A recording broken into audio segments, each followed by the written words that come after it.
Welcome to Fenway Park as we dodge the raindrops tonight. It's Game 3 of a 4-game series between the Chicago White Sox and the Boston Red Sox. Hi again, everybody. I'm Don Orsillo, and welcome to Red Sox baseball. Well, David Ortiz went to get his second opinion today, and it was the same result. David will likely be out the next 10 days and on the boot, as it turns out, for Ortiz, and as a result, today placed on the disabled list by the Red Sox to start baseball activities in about 12 days, hopefully. And, of course, this was the injury on Monday night in Game 1 of the series on the 3-run home run by Adrian Gonzalez, as it is the heel, and it is a recurring injury, one that had taken place before. David hopes it doesn't keep him on the shelf any longer than the DL time will designate for David Ortiz.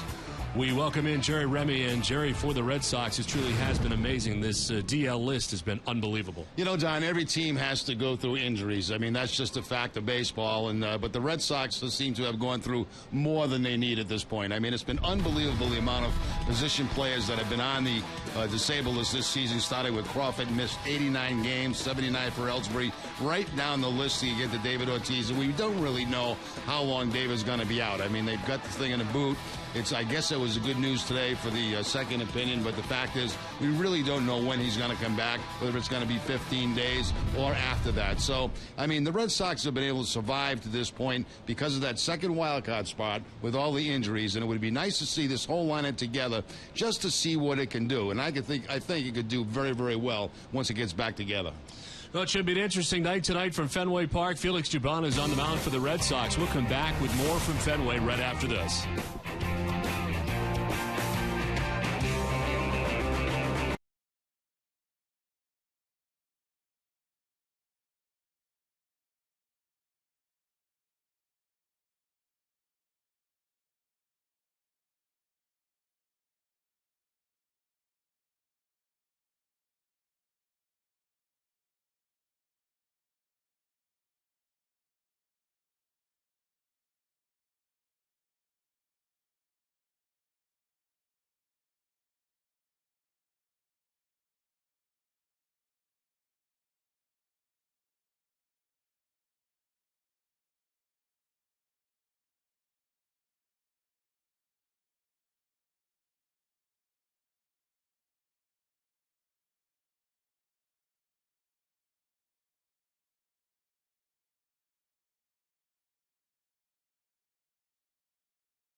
Fenway Park. We play Game 3 of a 4-game series between the White Sox and the Red Sox.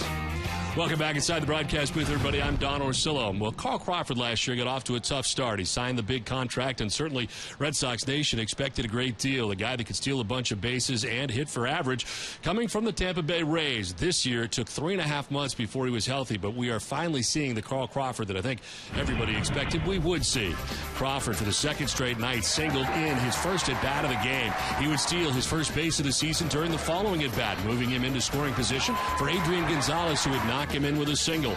In the 8th, his speed was on display again with an infield single that he would beat out despite a nice play by Youkilis for the third hit of the night. Crawford would pick up his first career 3 stolen base game as a member of the Red Sox soon after when he stole third base. He'd end up scoring from there, and in the first 2 games has 4 hits and 4 runs scored.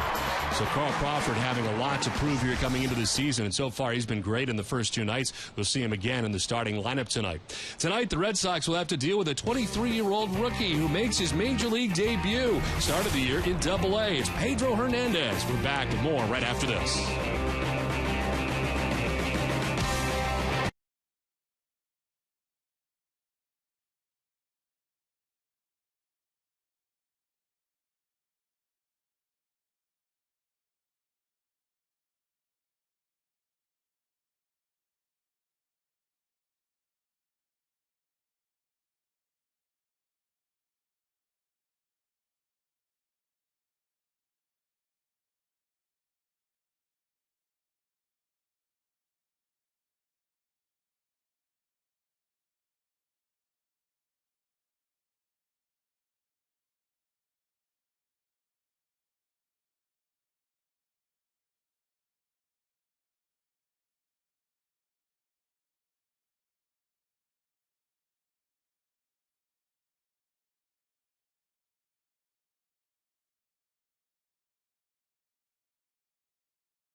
Dunkin' Donuts, your New England Subaru dealers, by Vermont and VermontVacation.com, and by Southwest Airlines.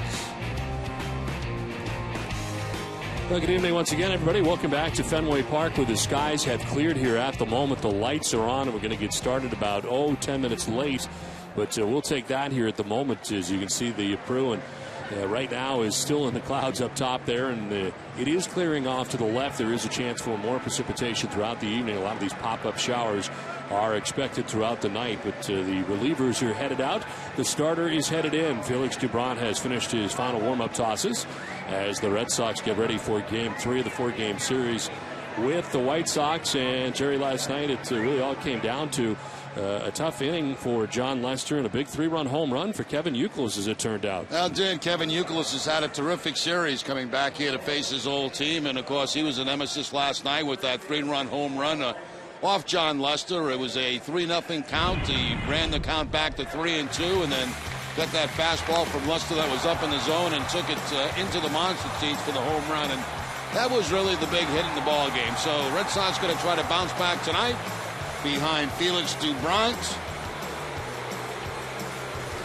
and maybe try to keep Kevin Youkilis a little quieter in this game tonight. Well, speaking of quietly, Felix Dubron has 9 wins on the season as he gets ready to try to get his 10th victory of the season. You look at this rotation. Morales now in the bullpen, and Dubron stays in the starting rotation. And tonight, a big start for him once again as he comes in at 9-4. Well, he's done a nice job, and he's done a job that I don't think anybody in spring training anticipated. I think everybody thought if he made this ball club that he would be a relief pitcher.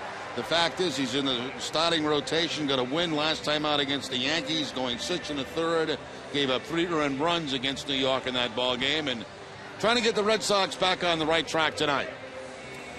So the Red Sox coming into tonight's action are 10.5 games back of the New York Yankees. The Yankees have already won today as the Yankees played day baseball and beat Toronto 6-0 today, as the Red Sox now slide to 11 games back with that day baseball today in New York. And, of course, the Blue Jays will be in here over the weekend as the Red Sox have a 7-game homestand, 4 here with the White Sox, and then the 3 against the Toronto Blue Jays before the Red Sox head out to Texas and New York on this next road trip. As Bobby Valentine last night, a very tough loss for the Red Sox. He did take Game 1 of the series, so far is split.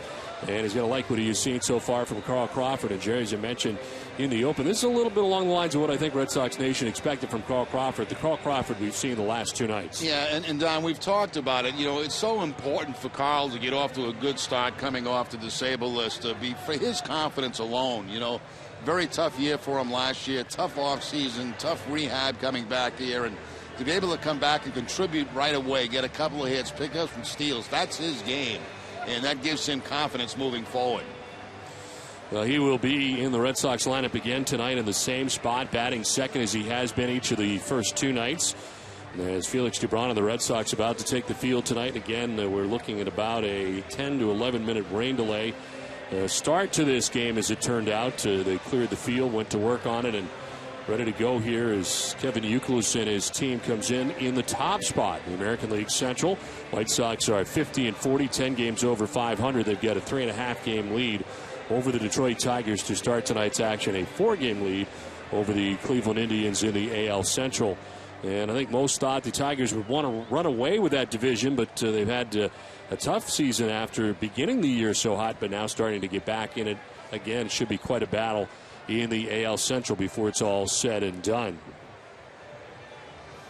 Mauro Gomez is now back with the Red Sox here on the roster. Seems like he was just here. He's back again with David Ortiz being placed on the disabled list today. Twofold, really, a guy who can swing the bat, but also the Red Sox need a backup first baseman with Ortiz down. And Adrian Gonzalez, the only first baseman they have. Nick Punto has played some there at first and could, but Gomez a viable option. The Red Sox able to call him back up, and he rejoins the team tonight. Felix Dubron and the Red Sox take the field here from Fenway. As they do, let's check out the Chicago White Sox starting lineup. It's brought to you by Jordan's Furniture. Leading it off in center field is Alejandro Diaz, with Kevin Youkilis batting second at third base. Adam Dunn is the DH, batting third. Paul Konerko in the cleanup spot at first base, with Alex Rios in right field. A.J. Pierzynski has caught all 3 games, and he bats sixth. Diane Viciedo in left field again, with Alexei Ramirez at shortstop, and Gordon Beckham at second base bats ninth. The starting pitcher is brought to you by the experienced Buick New England Sweepstakes, and Felix Doubront on the mound. His 18th start of the year. He comes in at 9-4 with a 4.41 earned run average. 96 innings. He's got 97 Ks. Opponent's hitting at 258 against Doubront. Last time out, a win against the Yankees prior to the All-Star break. 6 1/3. 4 hits, 4 runs, 3 were earned. He struck out 6 and walked a batter as he gets ready to make his 18th start of the year. The Red Sox defense is brought to you by Southwest Airlines. They are 5th in the American League with 52 errors on the season. Will Middlebrooks will be at third base. Mike Aviles, the shortstop. Pedro Siriaco at second. And Adrian Gonzalez, the first baseman, left to right. Kyle Crawford, Jacoby Ellsbury, and Cody Ross. And Kelly Shopik doing the catching for Felix Doubront. Umpiring crew tonight, in behind the plate is Manny Gonzalez calling the balls and strikes, with Paul Schreiber at first base, Laz Diaz at second base, and Mike Everett, he is the umpire at third. Where available, this telecast can be heard in Spanish by selecting the SAP button on your television remote. Enjoy the game. Buenas noches, amigos. Late arriving crowd as the rain was here just until about 45 minutes ago, and they're making their way in. It has cooled off for a little bit. It is now 72 degrees, but the humidity very high at 92. In from center field at 5 miles per hour, and there is a chance. There is a line of showers lined up from here to Virginia. So we'll see when it arrives, and we will be dodging the raindrops throughout the night as we get started about 11 minutes. Make it about 13 minutes late as Felix Doubront will deal with Alejandro Diaz to get it started. Diaz at 278 to start tonight with 5 homers and 35 runs batted in. Slugging percentage just under 400 for Diaz.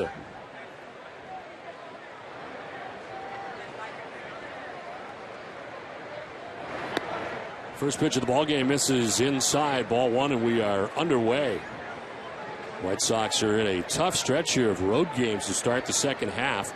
This current stretch, they'll play 16 of 19 to start the second half on the road away from U.S. Cellular Field.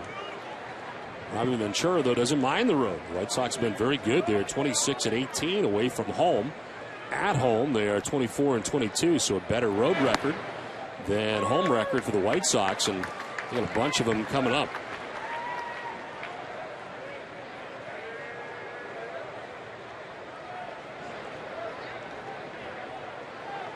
Two-one from Doubront.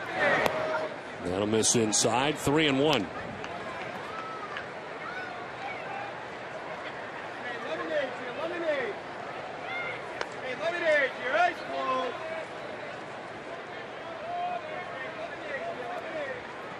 Diaz at 2 for 5 with a double. 2 runs batted in last night.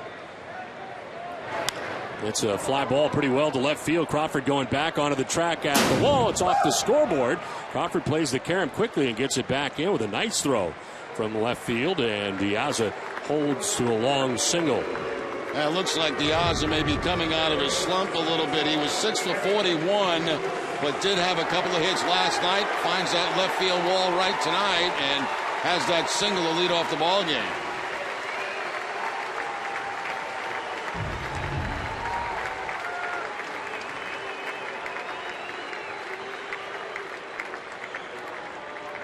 So Diaz at first base. Kevin Youkilis, third night here at Fenway Park. He's had a great first 2 nights. He hits at 268 homers, 32 runs batted in. The combined numbers between Boston and Chicago. Youkilis will take strike 1. You mentioned last night, Diaz at first base has speed, 15 steals, but he has been thrown out 8 times. Now in July, Kevin Youkilis hitting at 362 with 3 doubles, 4 homers, 15 RBIs, and 3 runs scored. Also 11 walks in July for Youkilis with his new team, the White Sox. And he has been terrific in this series against Boston. Look at the numbers, 4 for 8. A big home run last night, a 3-run shot after 3 hits in game 1.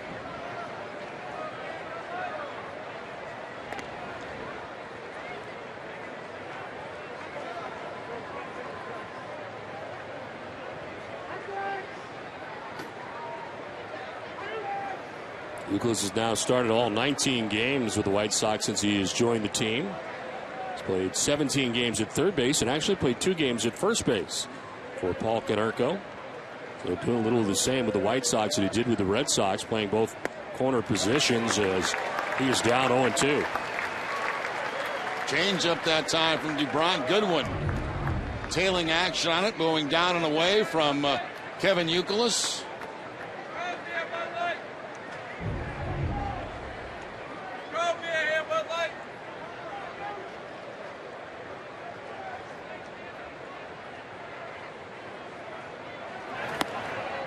Outside 1-2.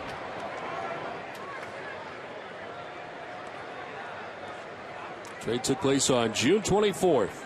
Brad Lillibridge and Zach Stewart coming to the Red Sox organization. Lillibridge has since been designated for assignment after limited time with the Red Sox. Red Sox still have high hopes for Zach Stewart, who's the other part of that deal. 1-2, foul tipped, and it glances off Shopping.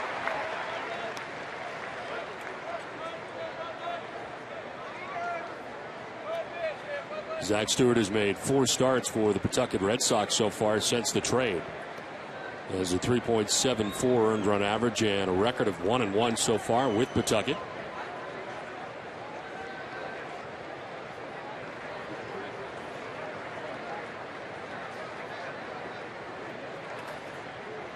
Look for another throw to first base.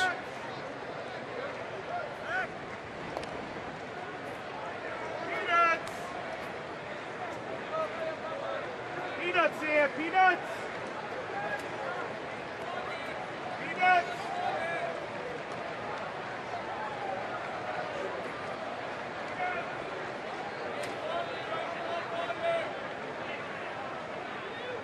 DeBron ready with a 1-2 pitch to Kevin Youkilis.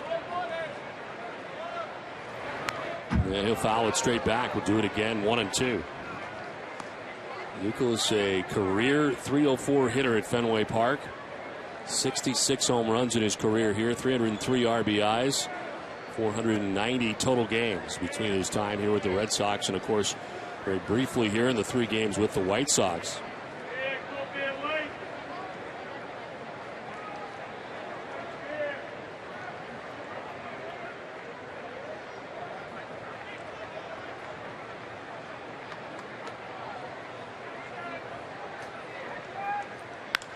Line into center field, a base hit for Youkilis. Diaz will take second, and it's first and second with nobody out for Chicago here in the first inning. Well, first innings have been a problem for the Red Sox, keeping the opposition off the board. In the first 2 men on, cut fastball that time from DeBron, picks up the outside corner, but Youkilis takes it up the middle for the base hit. So 2 on, nobody out here in the top of the first. So Diaz at second, Youkilis at first, Adam Dunn coming up. The H hitting at .212. 28 home runs, 65 runs batted in. His home run total now tied with Josh Hamilton of the Texas Rangers, who also has 28.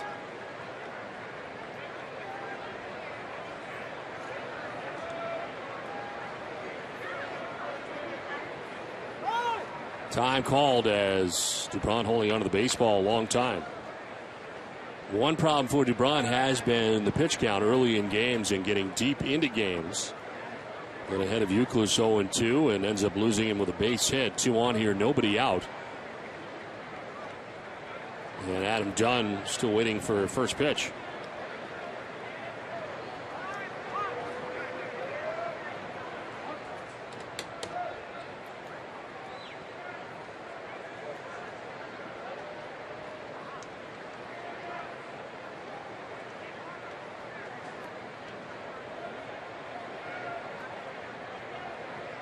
DeBron finally ready with a pitch to Adam Dunn. Little miss down and in, ball one. Red Sox in the shift on the right side of the infield. They've got to keep Middlebrooks close to that third base bag just in case there is a steal, a double steal. So not able to go over to that shortstop position in a full shift.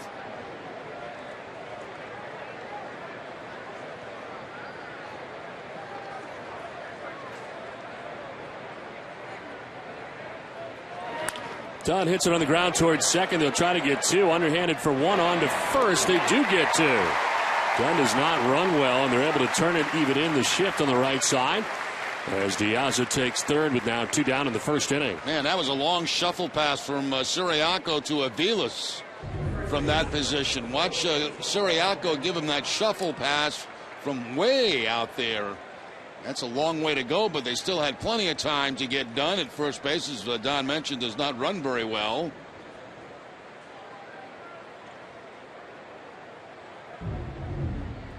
So two down here in the first inning. Diaz 90 feet away at third base, and here is Paul Konerko. Konerko hitting at .320 coming into tonight's action. 14 homers, 43 runs batted in. On base percentage of .397, a slugging of .510.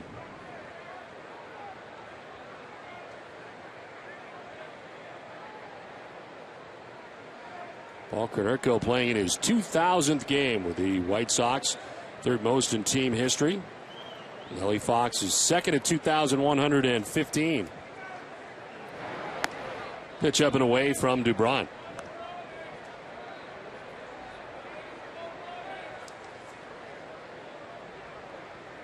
Went 2 for 4 with an RBI double in last night's game. First RBI since July 3rd against Texas. It's been a little while for Konerko, who has 43 on the year. That's a strike, and it's 1-1.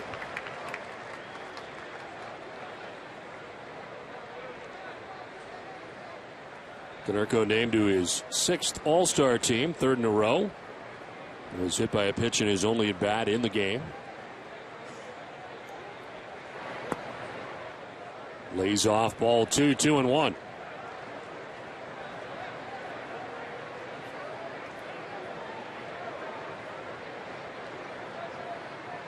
Alex Rios waits on deck for the White Sox. They bat here in the top half of the first inning.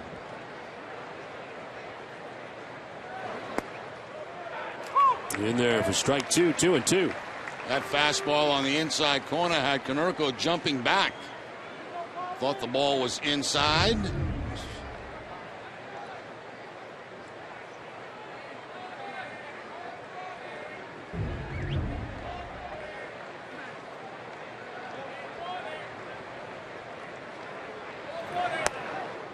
The inside full count mentioned tonight is Konerko's 2,000th game with the White Sox. And look at the leaderboard. Nellie Fox mentioned 2,115, but Luke Appling 2,422. And Frank Thomas didn't quite get to 2,000 in his time with the White Sox.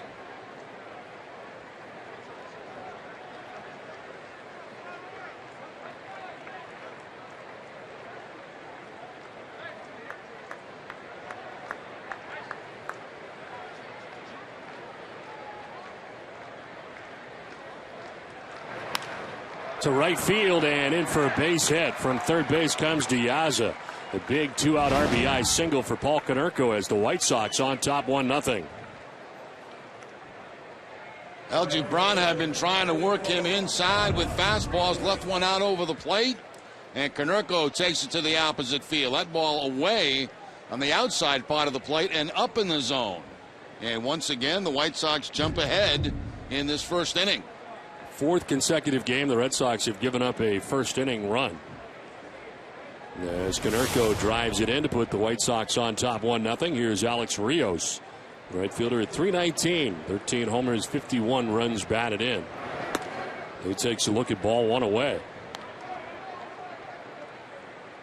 Rios hitting at .419 with 9 doubles, 5 home runs, and 15 RBIs in the last 18 games.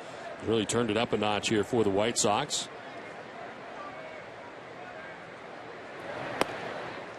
As he takes the strike, and the count evens at 1-1. Road average is good enough to be third in the American League. He hits at .329 on the road.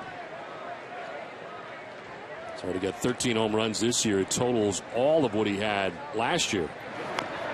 Squibs it fouled off the end of the bat, is down 1-2. It's the second start that Dubron has had this year against the White Sox. Went 6 innings, giving up 3 earned runs, and picked up a win against Chicago earlier this season.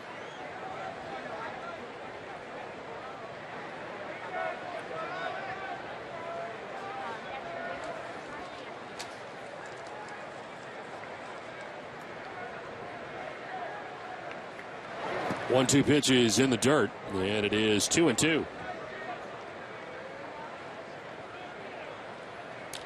23 first-inning pitches for Felix Dubron.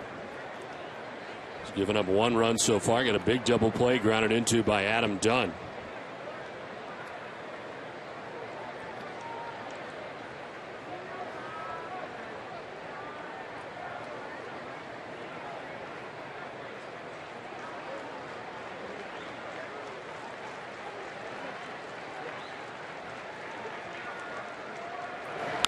In the air to left center field. On the run is Ellsbury, headed back towards the track. He'll get there to make the catch shy of the track to end the top of the first. White Sox grab a run, take a 1-0 lead. Red Sox coming up.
The White Sox have a 1-0 advantage over the Red Sox as we head to the bottom of the first inning. Let's check out the Red Sox starting lineup. It's brought to you by your New England Chevy dealers. Jacoby Ellsbury leads it off in center field with Carl Crawford in left field batting second. Cody Ross in the 3 spot tonight. He's in right. And Adrian Gonzalez at first base with Will Middlebrooks at third base. Mauro Gomez rejoins the Red Sox tonight. He's the DH. Mike Avelis at shortstop at seventh with Kelly Shopik doing the catching. And Pedro Siriaco is at second base. He bats ninth. The starting pitcher is brought to you by the experienced Buick New England Sweepstakes. His major league debut for Pedro Hernandez, guy who started the year at AA Birmingham and now in the majors. He, in the minor leagues, was 7-2 with a 2.90 earned run average between AA and AAA before his arrival here tonight. And the White Sox hoping for big things from Pedro Hernandez. Jacoby Ellsbury standing in for the Red Sox with Boston down 1-0 as they come to bat here in the last half of the first inning. There is strike one. Ellsbury at 265, no homers and 3 runs batted in.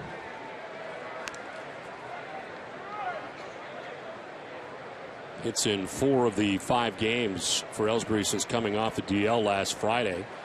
He is 8 for 23 in his return, hitting at .348 since being activated. It's a fly ball, struck pretty well out to deep left center field, and this is going to be off the scoreboard. Tough carom. Viciedo will run it down, but Ellsbury is at second base with a leadoff double here in the bottom of the first inning.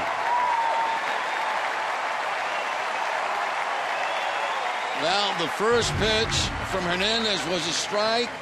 He took the ball, he threw it in the dugout as a souvenir. The second pitch goes off the left field wall by Jacoby Ellsbury, right off the scoreboard. Bouncing back in toward the infield, gets by Viciedo out there, and Ellsbury at second base with the leadoff double.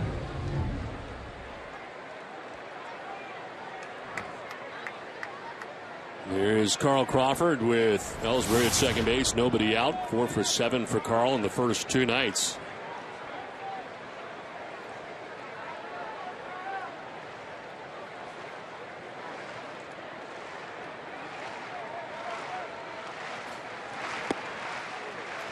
Crawford takes strike one.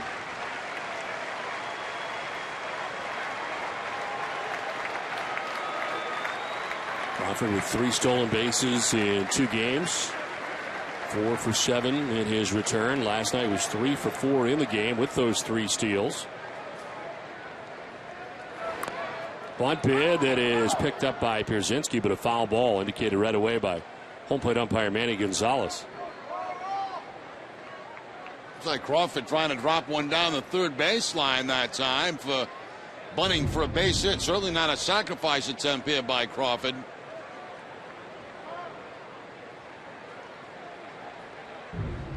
Pierzynski ready to throw to third just in case that ball was fair and Ellsbury was going.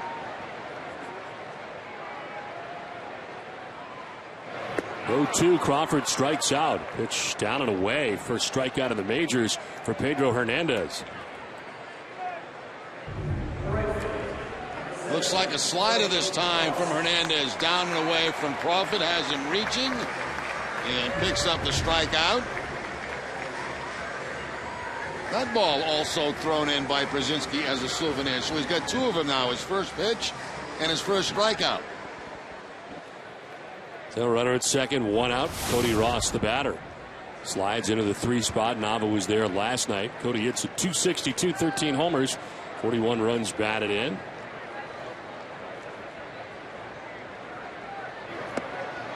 Pedro Hernandez, 23 years of age, making his major league debut tonight. Called up from Class AAA Charlotte prior to tonight's game.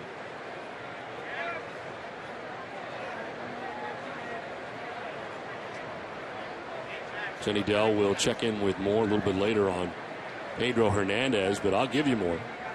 The 1-0 is going to miss, and it's 2-0. Got a lot of stuff done. He was acquired from San Diego. Right-handed pitcher Simon Castro. December 31st this past offseason, exchange for outfielder Carlos Quinton.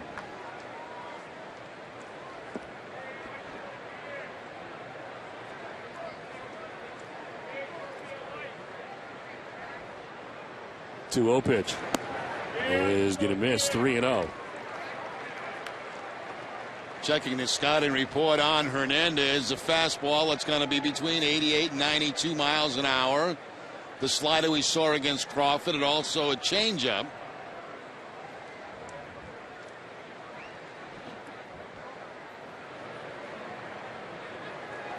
One out, one on. Ross waiting on a 3-0 pitch.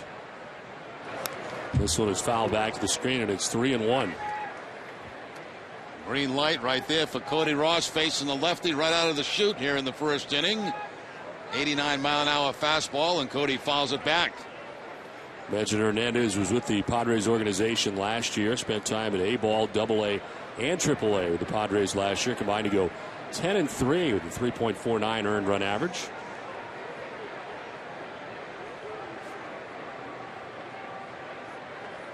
Pickoff play at second, and Ellsbury back to the bag. Jerry, I think I'm now done with my information I had on Hernandez. I would save the rest for I'll let Jenny you do Dell. the rest, yeah.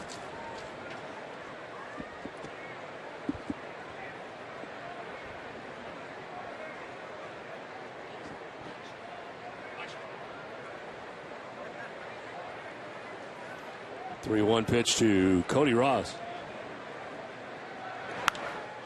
high fly ball. Medium depth left as Vicieto's coming in. And the left fielder will put it away. 2 down. Let's take a look at the defense for the White Sox. They've been very good. Second in the league, 37 errors on the season. Kevin Youkilis at third base. Alexi Ramirez, the shortstop. Gordon Beckham at second. And Paul Konerko, the first baseman. Left to right, Dan Vicieto. Alejandro Diaza in center field. And Alex Rios in right. A.J. Przinsky doing the catching for Pedro Hernandez. 2 outs with Ellsbury at second base and Adrian Gonzalez stepping in. Part of our key matchup brought to you by your New England Acura dealers. Against the White Sox this season, Adrian hitting up over 300 home runs, 7 RBIs in the season series. As he takes pitch outside.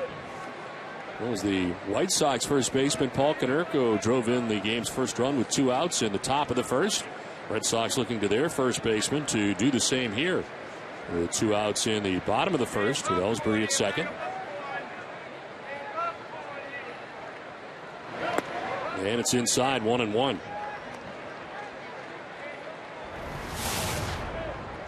Adrian at 291, 7 homers and 51 runs driven in.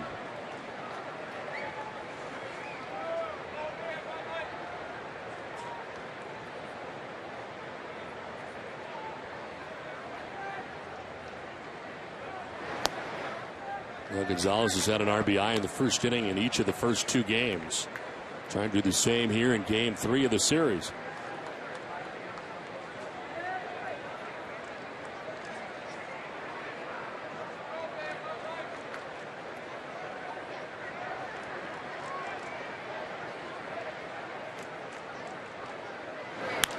Line to right, a base hit for Gonzalez. Ellsbury will be waved around. The throw from Rios in right is cut off. Both teams' first basemen have driven in 2-out RBIs. And the Red Sox and White Sox are tied 1-1. Third game in a row that Adrian's done it in the first inning. And Gonzalez does it on a slider this time. Hernandez with that breaking ball leaves it out over the plate, and Gonzalez hooking it. Rios has a very strong throwing arm in right field, but that ball's going to be cut off. And Ellsbury has no problem scoring the tying run.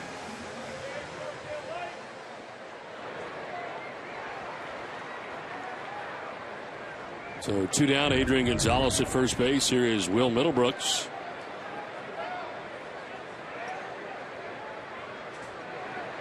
Middlebrooks 1 for 8 in the series against the White Sox.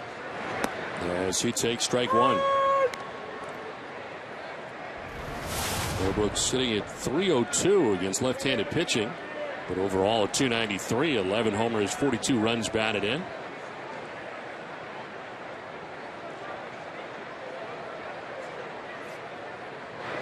On the ground left side, Alexei Ramirez will go to second for the force out that ends the inning. But the Red Sox tie the game 1 aside at the end of 1 from Fenway.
And enjoying a Dunkin' Donuts iced coffee at participating locations. Go to DunkinDonuts.com/hotcold to learn more. No purchase necessary. Open to legal residents of Mass or New Hampshire, 18 or older.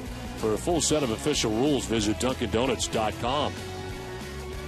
Jerry and I could be caught cold right now, as a matter of fact, as we are. What is that? Living the dream. What is going on the right, though? Where is that?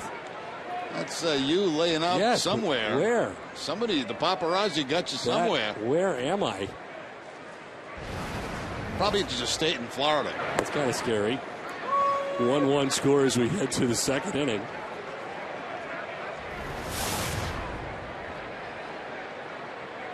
The A.J. Pierzynski, Diane Viciedo, and Alexei Ramirez.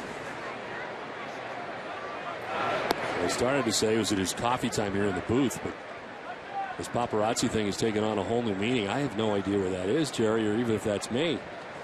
I think it is me. Of course it's you. You know, because you're the only person I know that lays in the sun with your shirt on. What is going on there? I look like I just worked out, though. Why would I be? I don't know. Maybe you worked out and you're just getting some rays, you know, someplace around the league. Could have been Anaheim, could have been anywhere. No, I think it's Baltimore. Baltimore? Yep. 1-1 is popped up. Right side of the infield. Siriaco a few strides on the outfield grass. He'll make the catch for the first out of the second inning. Well, tomorrow at 5:30, join TC for an all-new Bobby Valentine show. They'll discuss the return of Ellsbury and Crawford, take a closer look at the revolving lineup, and get Bobby's take on the All-Star game. Catch the Bobby Valentine show tomorrow night at 5:30. Already gotten Jerry Remy's take on the All-Star game last night.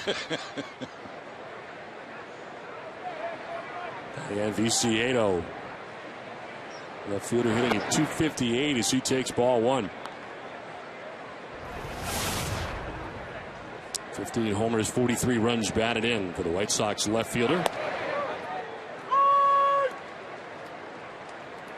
Felix Dubron had to throw 24 first-inning pitches, giving up a run, but Red Sox have erased that deficit right out of the gate, tied 1-1. Good curve ball by Dubron. The nice shot breaking ball down and in. And Viciedo.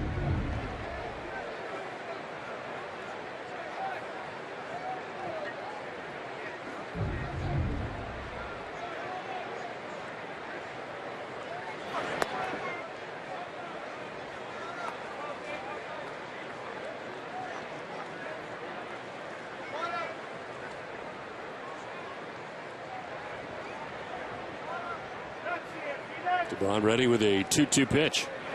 Viciedo lines it into center field.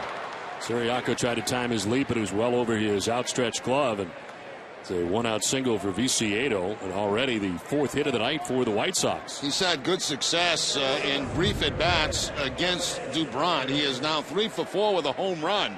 And that's a pretty good hitting right there. That pitch is a good pitch. It's down, it's away. But Viciedo able to put it into center field up over the head of Siriaco for the base hit. 1 out, 1 on. And Alexei Ramirez, the batter, is shortstop for the White Sox, hitting at 266.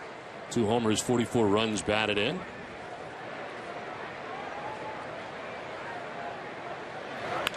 Swing to the first pitch, popping it up left side. Micah Vilas drift to the outfield grass. And takes care of out number 2. We'll come to Copley Square for the first annual Boston Globe WGBH Summer Arts Weekend presented by Citizens Bank.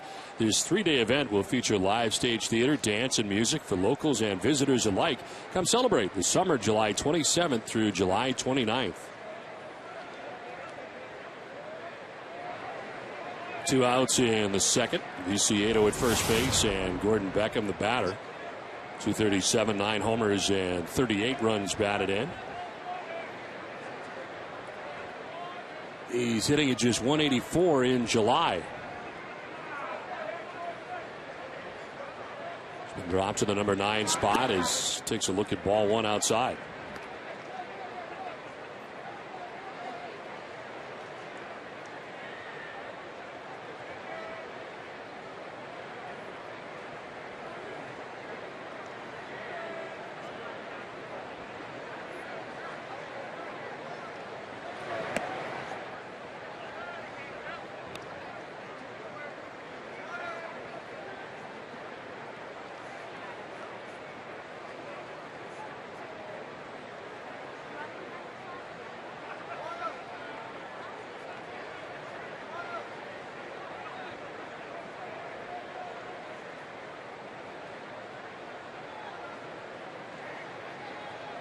2-0 pitch to Beckham from Dubron.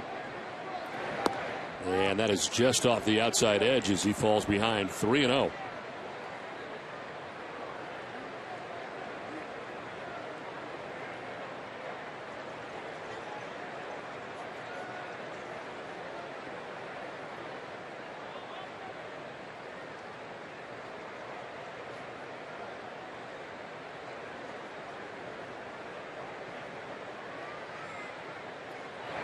Beckham taking all the way, and he takes ball 4 down to first base. First walk given up by Felix Dubron.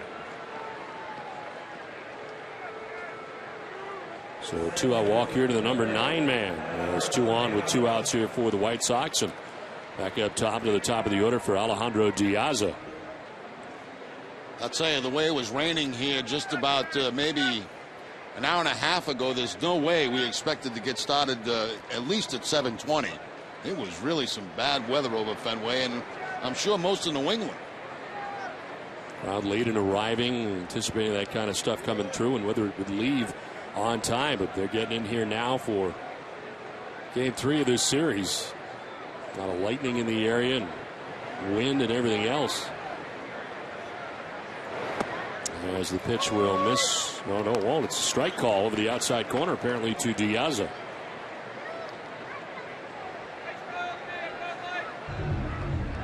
Take a look at the Amica pitch zone. Good pitch.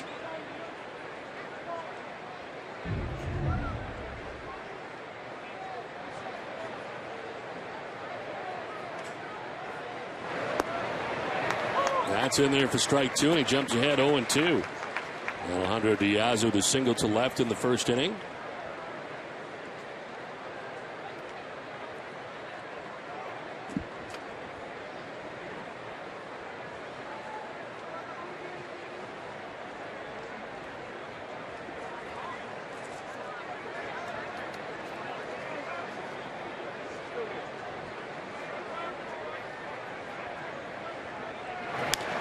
In the air down the left field line, it is slicing foul and into the seats.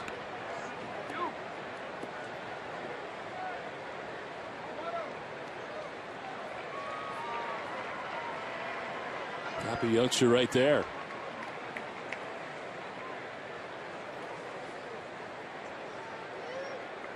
Brzezinski started the inning by popping out to second. Viciedo single to center.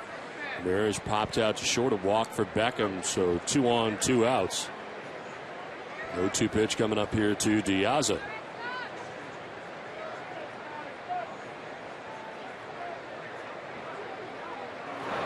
Swing and a miss, and Dubron strikes out Diaz, picks up his first K. The White Sox strand a pair. We're through an inning and a half. Game tied 1-1.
President and CEO Larry Lucchino joins them for some friendly debate about the Red Sox. It all starts at 6 a.m. right here on Nesson and on 93.7 FM WEEI.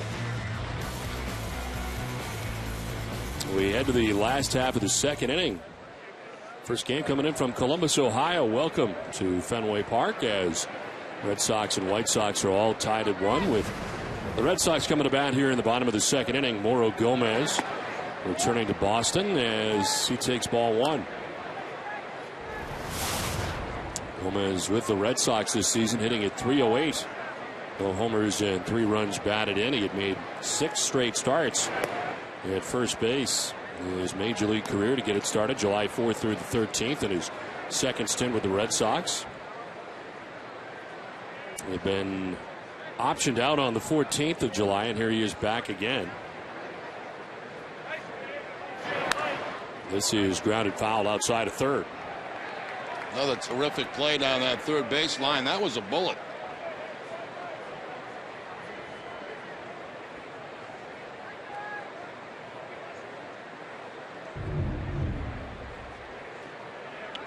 Step to her left.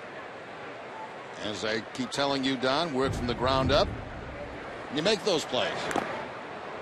2-1 is a foul off Pierzynski, and it evens at 2-2.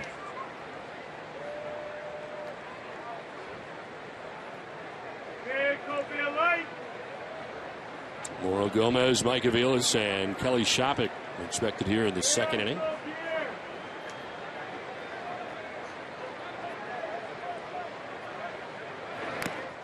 Fouled again, getting a piece of Pierzynski, and hangs it 2-2 to Gomez.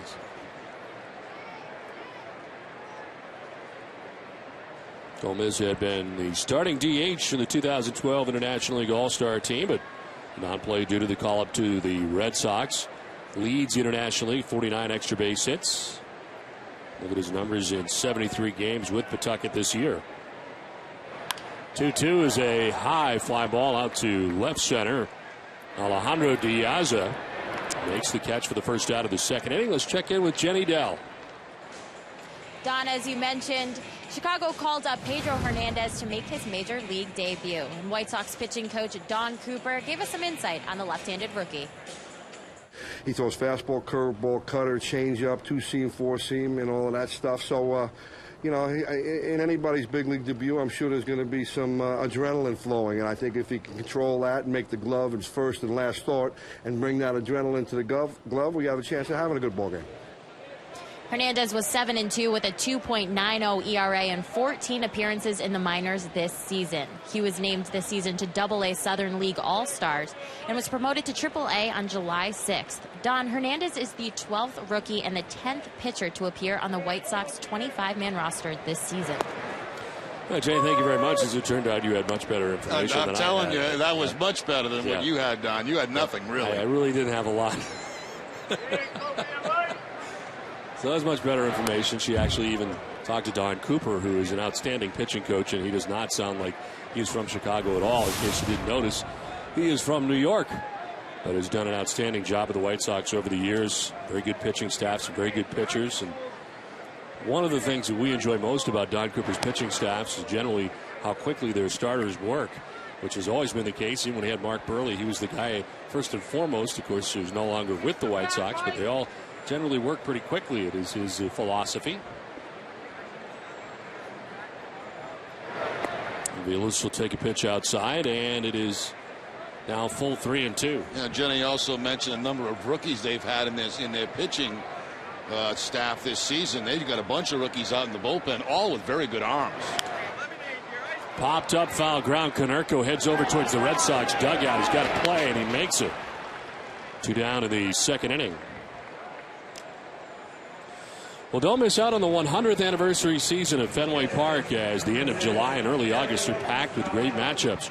The Detroit Tigers are in town for 3-game series, July 30th through the August the 1st. Later that week, the action continues at Fenway Park as the Red Sox battle the Minnesota Twins. Get your tickets now for all these great matchups at redsox.com/tickets. 2 down in the second inning for Kelly Shopik. 271, 5 homers, 14 runs batted in for Shopik.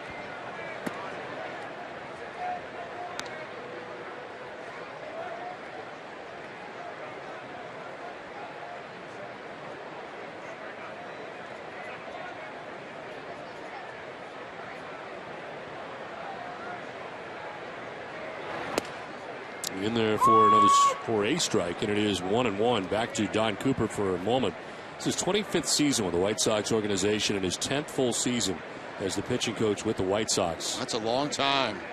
And he was there for the Ozzie Guillen years, and even before that.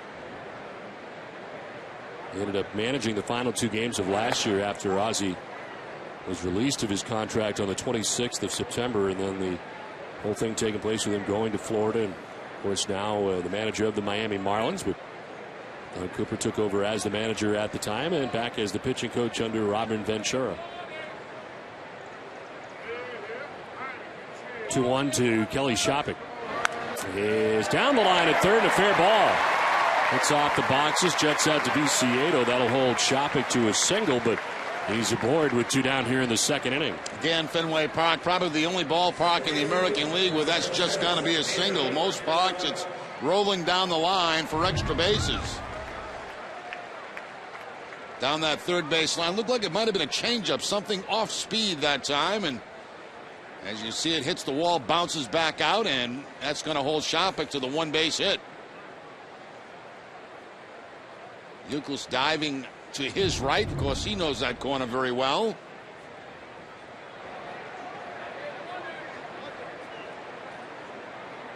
Two down, Shopping at first. Here's Pedro Siriaco. Checks in at .419 so far. No homers, 6 runs batted in. As he takes strike 1. Played 9 games, 8 of them coming at second base. 1 at shortstop. Of course, a return anticipated here tomorrow night of Dustin Pedroia, fresh off the DL. Red Sox have to make a move in order to that to take place. This is sent foul, and it's 0-2.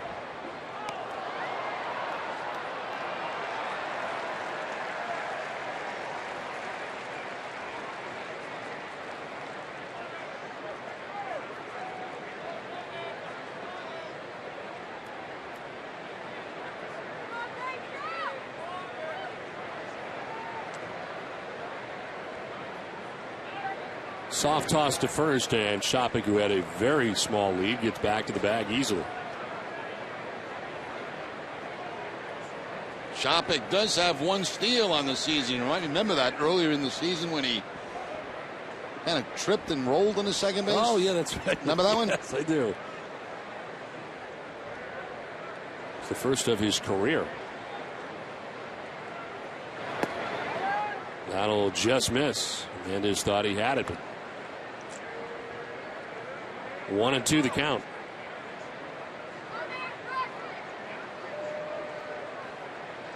On deck is the top of the Red Sox order, Jacoby Ellsbury. He doubled back in the first inning and scored the Red Sox run.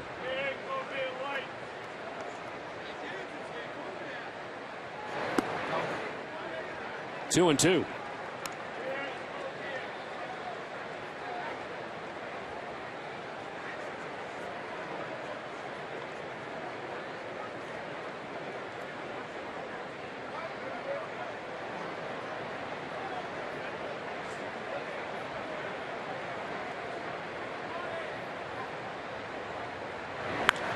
Lined and caught at shortstop by Alexei Ramirez. That ends the second inning. We played 2, tied at 1.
Eastern Bank, the official bank of the Red Sox television network. Tradition, history, and a commitment to everyone on our team.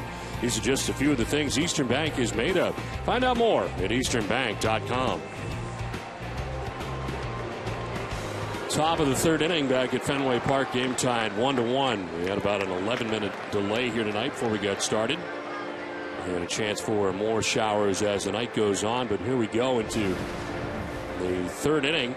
And it's 2, 3, and 4 for the White Sox. Kevin Youkilis, Adam Dunn, and Paul Konerko expected to bat in the inning. Youkilis a single to center field in the first inning. He's 1 for 1 and has one of the 4 hits for the White Sox off Felix Doubront so far tonight.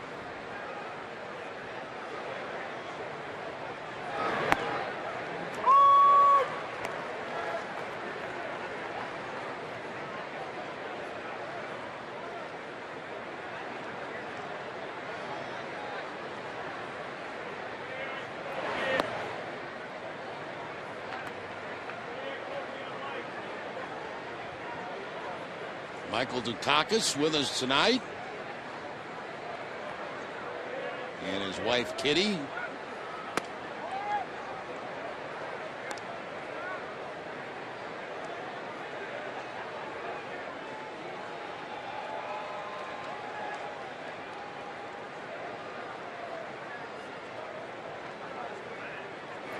Two one is popped up. This will be foul off to the right and get back into the seats. 2-2.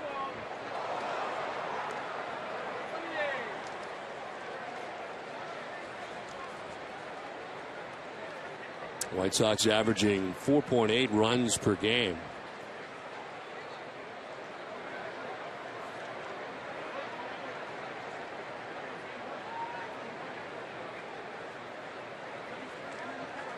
Two pitch.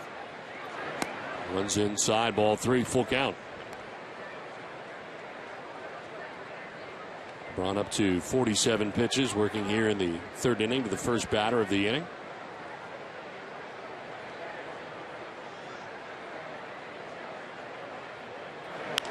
In the air to left field. Back goes Crawford, almost to the track as he makes the catch for the first out.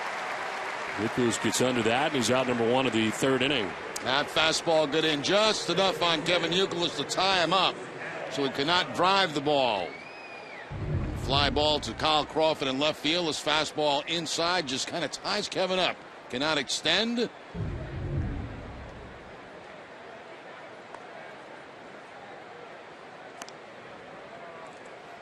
One out in the third inning for Adam Dunn. Dunn, who grounded into a 4-6-3 double play in the first inning. It's his second look tonight at Felix Doubront.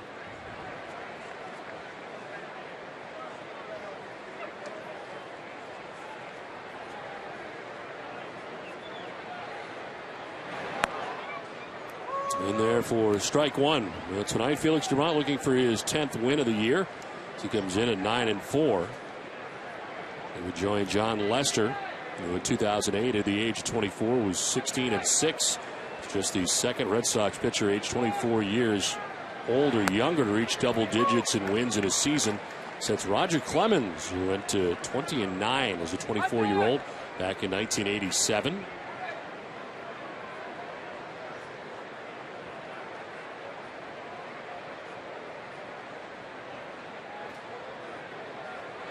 Their 2 pitches, strike 3 over the inside corner. Dunn does not think so. Look back for Manny Gonzalez and says some stuff as he walks away. 2 down. Like a good pitch. Fastball inside, part of the plate. Dunn doesn't think so. Maybe just a little bit inside, but with 2 strikes, kind of a tough pitch to take.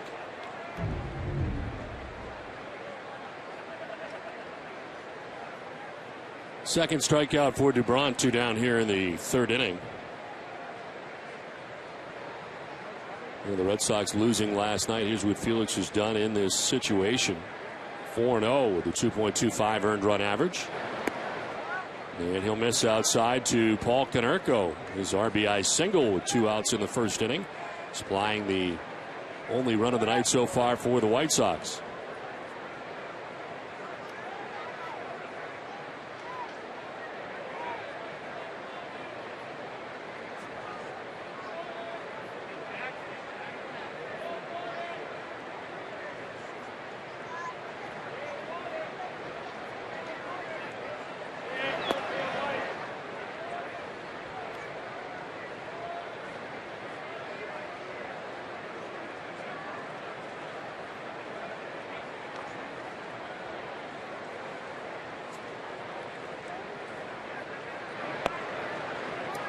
That's a strike, and it's 2-1 to Konerko.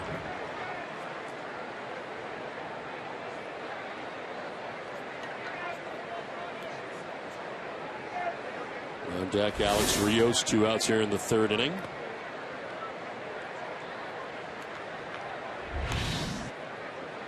Three and one now to Konerko, born in Providence, Rhode Island, resides in Scottsdale, Arizona.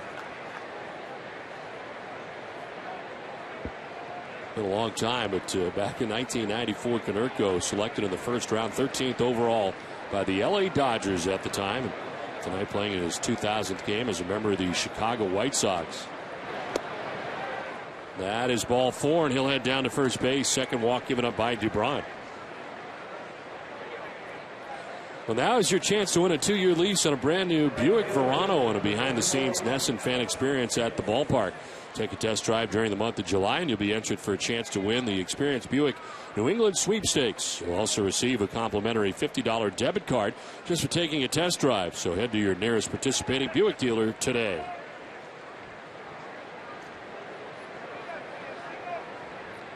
So 2 down, Konerko at first base. Here's Alex Rios. Flied out to center field in the 1st inning.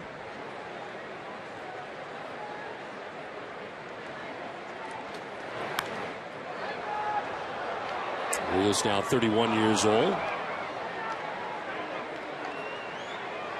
Put up some pretty big numbers for the Blue Jays over the years. They were signing a big deal with the Blue Jays and claimed off waivers by the White Sox. And they absorbed a lot of the money of that big deal, and was a former 1st-round pick by the Blue Jays. The 1 pitch is strike 2.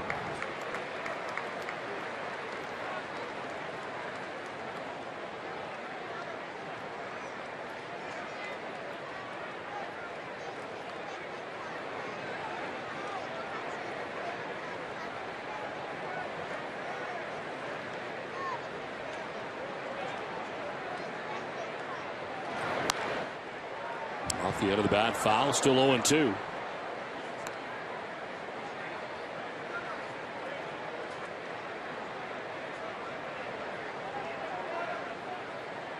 Dubron getting Euclid to fly out to left, Dunn to strike out looking. He walks Konerko, and he's getting ready for his 60th pitch through 2 2/3 innings.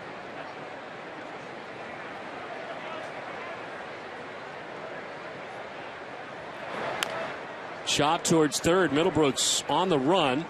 A double pump, and he gets it there in time for the out. That ends the top of the 3rd inning. 2.5 in the books from Fenway. Game tied 1-1.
Joe's Chill Zone. Stop in and mix up your favorite frozen and fountain beverages. Just 89 cents any size. The Chill Zone, only at Cumberland Farms.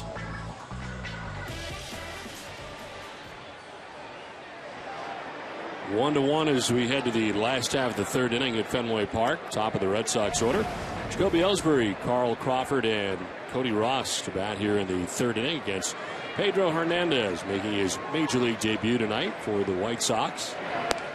And a first pitch strike into Ellsbury, who doubled in the first inning and possesses one of the 3 Red Sox hits in the game.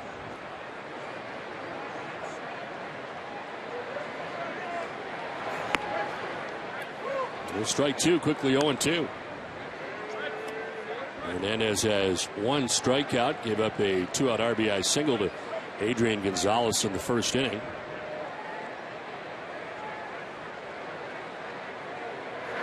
Ellsbury will send one back up the middle and out of the reach of Alexei Ramirez. Ellsbury is now 2 for 2, reaches out that time on an 0-2 pitch to get a base hit. Nice piece of hitting there by Ellsbury. Gets a breaking ball away, down, no balls and 2 strikes. And look at him reach out and just punch that ball up the middle on the line. 1 bounce by Alexei Ramirez, the shortstop, and Ellsbury at first base with his 2nd hit of the ball game. Lead runner on for the Red Sox. Here's Carl Crawford, who struck out in the first inning after Ellsbury had doubled.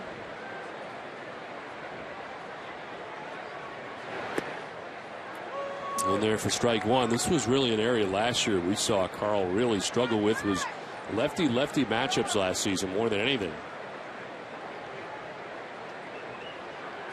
Here he deals with Pedro Hernandez in tonight's action.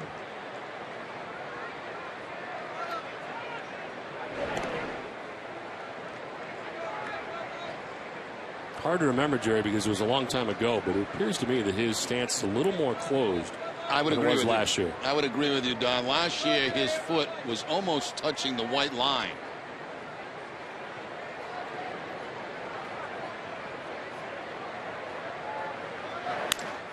This is back up the middle and into center field. A base hit for Crawford.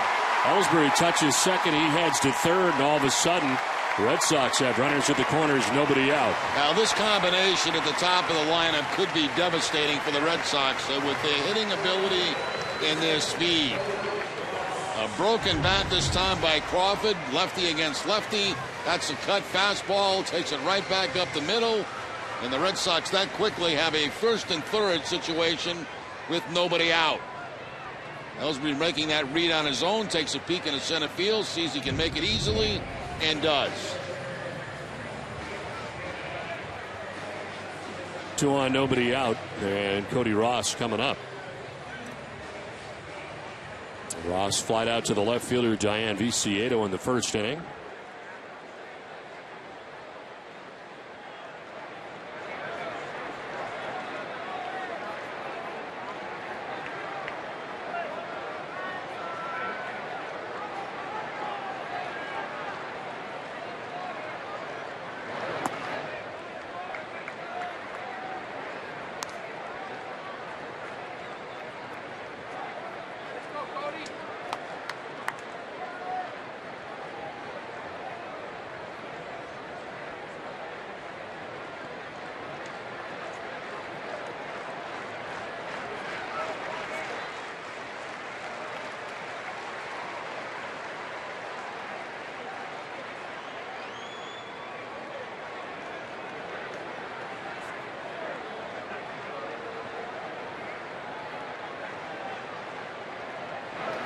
Ross with a big swing. Evens it count at 1-1. Cody gets his fastball here, but it's away. He likes that fastball inside.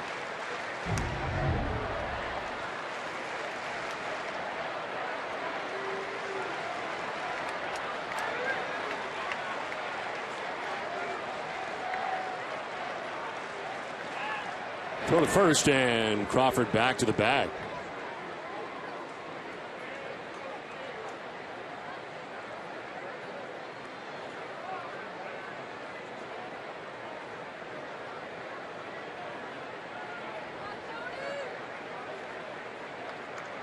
Crawford at first, Ellsbury at third base.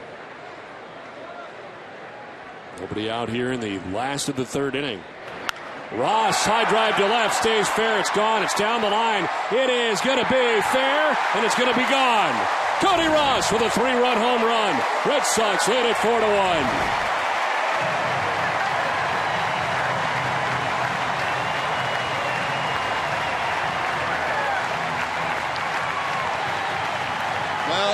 To say I told you so, but he likes the fastball inside. A swing and miss at one that was away. Watch the location of this pitch. Inside part of the plate, and Cody Ross just loses it.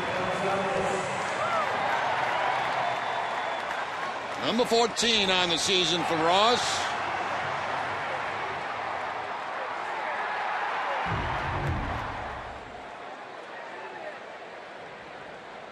Now Adrian Gonzalez will take a look at ball one. Hess and Hess Express are proud sponsors of the Red Sox and the Red Sox on Nesson. During the 2012 season, Hess and Hess Express will donate $500 to the pediatric trauma program at Children's Hospital Boston for every Red Sox home run. As the ground is short, Ramirez throws out Gonzalez for the first out of the inning.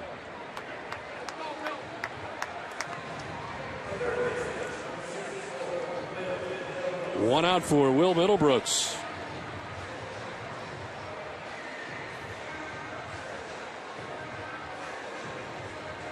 Middlebrooks grounding into a fielder's choice in the first inning, 0 for 1 on the night.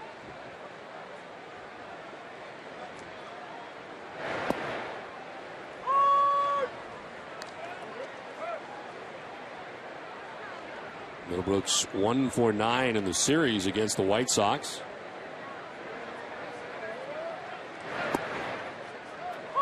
Quickly 0-2.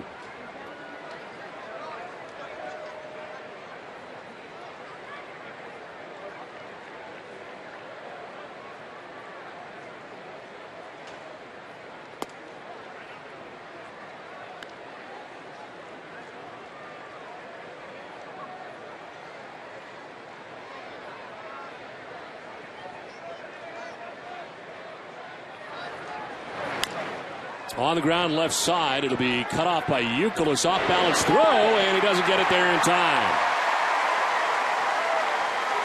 Couldn't get much on the throw, and beating it out is Middlebrooks. I think once Uke reached into the glove to get the baseball, he didn't get a good handle on it. There's no way Ramirez makes that play. It's up to Youkilis. You can see on the transfer, it really almost caused him to throw a changeup to first base. And Middlebrooks hustling all the way will beat it out at first base. So it's a base hit for Middlebrooks, and the Red Sox able to collect their 7th hit of the game. Pedro Hernandez, 1 out in the 3rd inning. Moro Gomez, the battery, flight out to center field in the 2nd inning. And a check swing foul. Takes the roster spot of David Ortiz. Just joining us. Big Papi placed on the DL today after he got his second opinion, which was the same as the first, to remain in a boot for the next 10 days or so before returning to try some baseball activities. And so it's going to take too long, and he is on the disabled list for the Red Sox. And again, it is a recurring injury, one that had taken place before. It has happened again to Big Papi. The 0-1 is swing and a miss, 0-2. Now the good news there is there's no tear, nothing popped. So it's a matter of just taking a little time here and getting that thing to heal and get him off that disabled list and back in the lineup.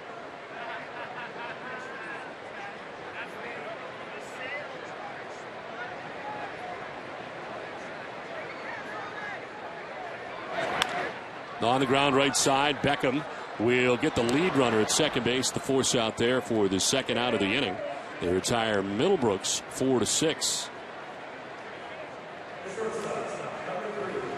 Hitting the road, take the Red Sox with you this season. Subscribe to MLB.tv today to see every Red Sox out-of-market game live online and on your favorite devices in HD quality. Visit RedSox.com to order and get more details. MLB.tv, baseball everywhere.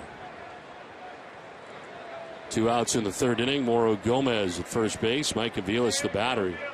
fouled out to Paul Konerko, first baseman in the second inning.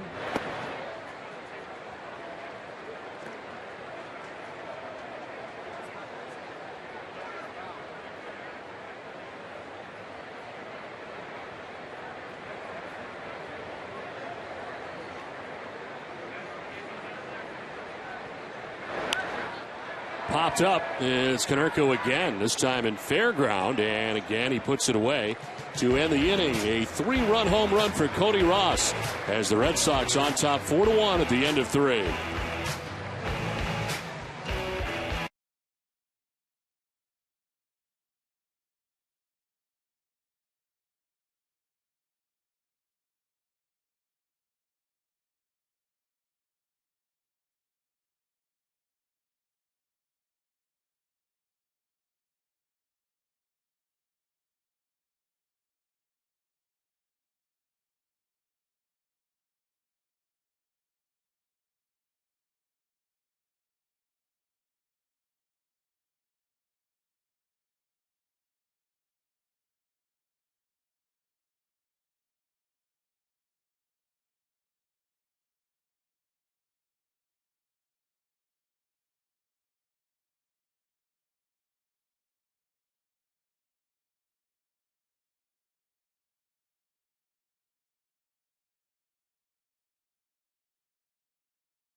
Play on the field, get your own locker, wear an authentic uniform, and more. Enter at Foxwoods, official partner of the Boston Red Sox. Learn more at foxwoods.com. Top half of the 4th inning, and a ball lifted foul down the right field line off the bat of A.J. Pierzynski to lead it off here in the inning. Pierzynski popped out to second baseman Pedro Siriaco in the second inning. He's 0 for 1 as Felix Dubron now has a 4-1 lead thanks to the 3-run home run by Cody Ross. Strike 2, and it's 0-2.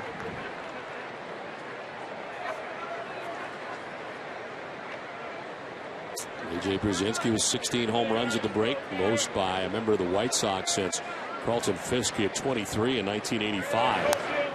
Look out, that's into the seats.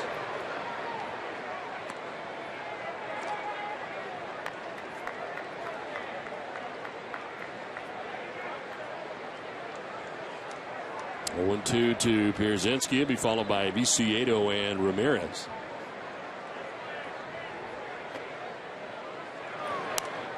Another foul. This one back and out of play.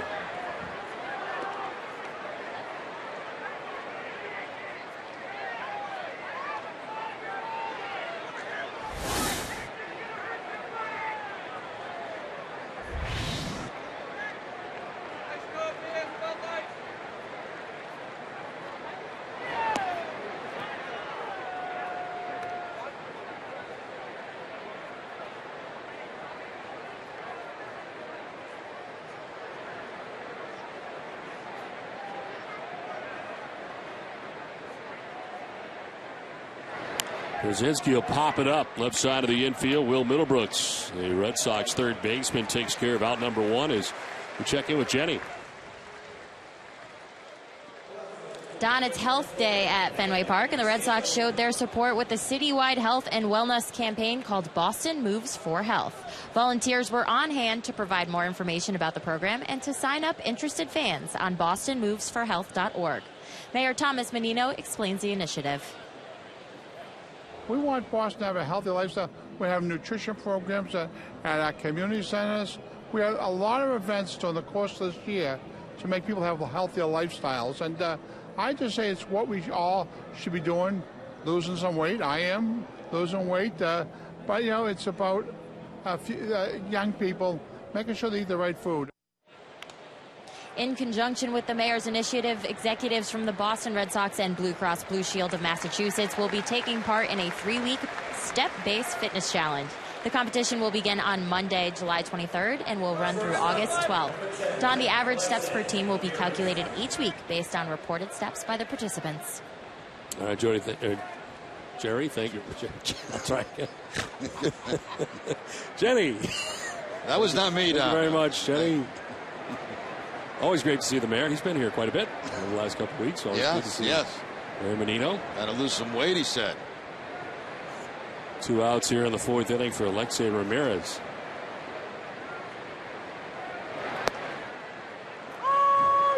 He's giving you credit for a report you didn't do. I haven't done a report in probably 25 years.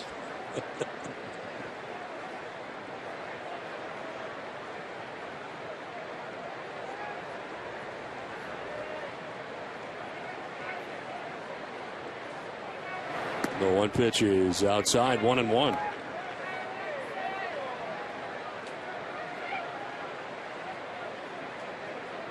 DeBron has given up just 1 hit since the first inning.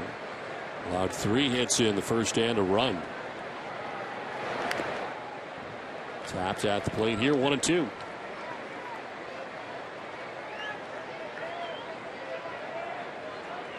Mentioned earlier the Yankees winning today 6-0 as they blank the Toronto Blue Jays.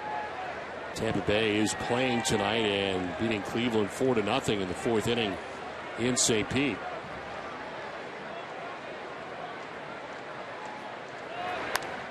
Swinging a foul back into the grandstand, still 1-2. The Yankees are really playing unbelievable baseball. They just don't lose.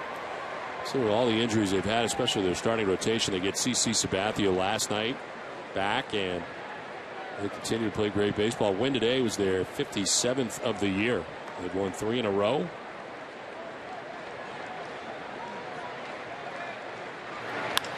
Fly ball to center field. Jacoby Ellsbury moves into right center now and puts it away to end the 4th inning. We're through 3.5. Red Sox have a 4-1 lead.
PlayStation.com. TC, Matt Stairs, and Jenny will preview the pitching matchup in the series finale between Clay Buchholz and the White Sox rookie Jose Quintana. Our coverage begins at 6 live from Yawkey Way, only on NESN. We are into the last half of the fourth inning at Fenway. Red Sox have a 4-1 lead over the White Sox. And it'll be Kelly Shopik, Pedro Ciriaco, and Jacoby Ellsbury, 8-9-1. The bottom of the fourth inning for the Red Sox. Shopik is 1 for 1 with a single to left field in the second inning.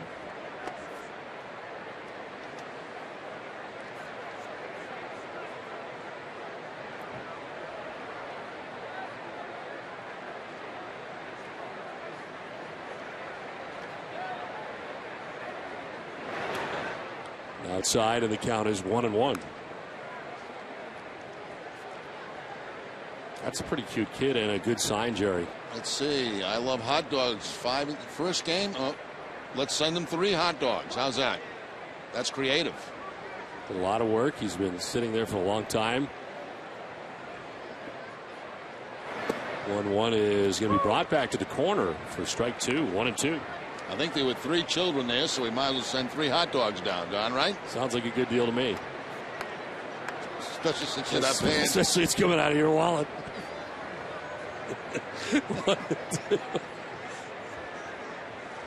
You can send 7 down if you'd like. Well, if there were 7 newbies there, I probably would. This one is fouled off. And it hangs at 1-2.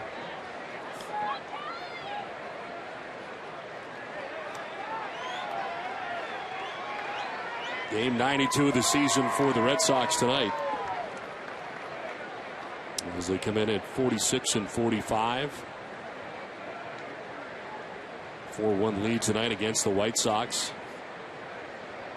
Shopik leads it off here in the home half of the fourth inning.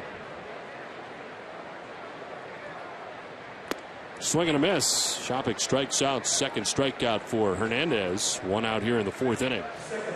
Both strikeouts coming on breaking balls.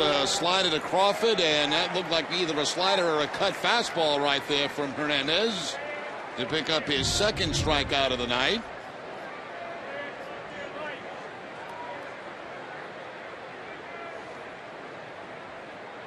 Ciriaco lined out to shortstop first time up. Gets his second look at Pedro Hernandez, 23-year-old, making his major league debut tonight. Is ready with a pitch at his line foul.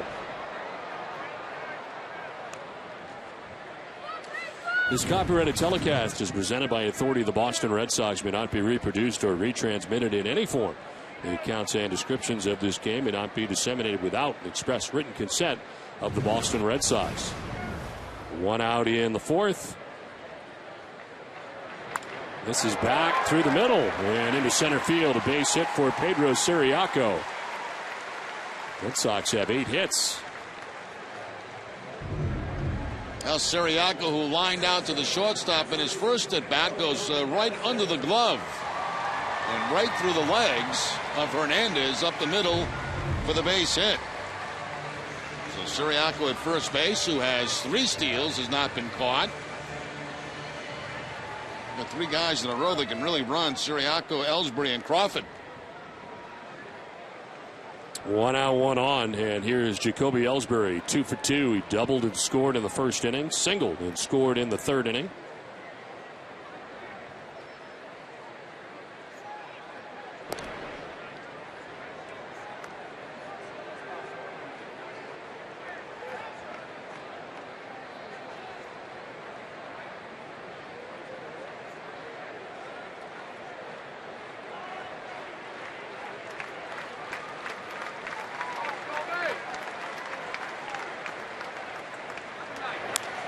To left field and in for a base hit. Ellsbury is 3 for 3 in the game as Ciriaco takes second.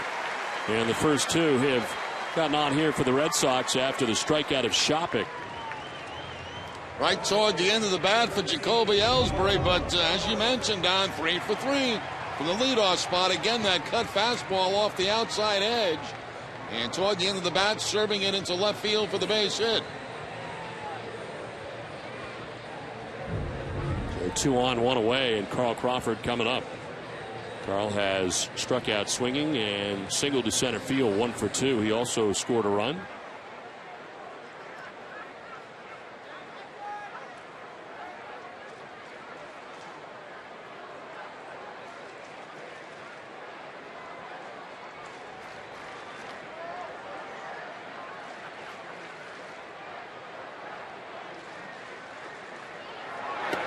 Taking off for third is Ellsbury. The throw is not going to be in time. Actually, Siriaco, rather. As he takes off for third, Ellsbury does not leave first base. And what are they going to do here? Going to send him back to second base for some reason. Was there time called?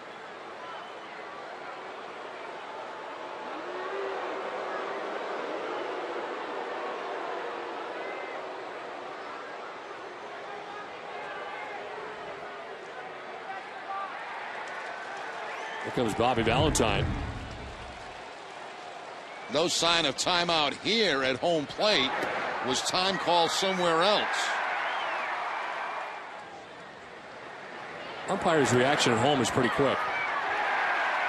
The home plate umpire tapped himself like he called time, so verbally he may have said timeout without a sign.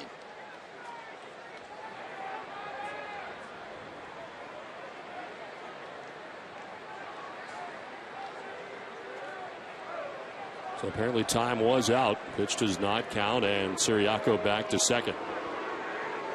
Take one more look at the home plate umpire tap his chest. Oh, wait a minute. Maybe there was, that's what it was. He hit him in the helmet on the throw, and the umpire interfered. That's exactly what it was right there, and it was umpire's interference. And on that particular play, you cannot advance. Brzezinski's hand right into the mask of home plate umpire Manny Gonzalez, actually lifting it. No doubt there was umpire interference.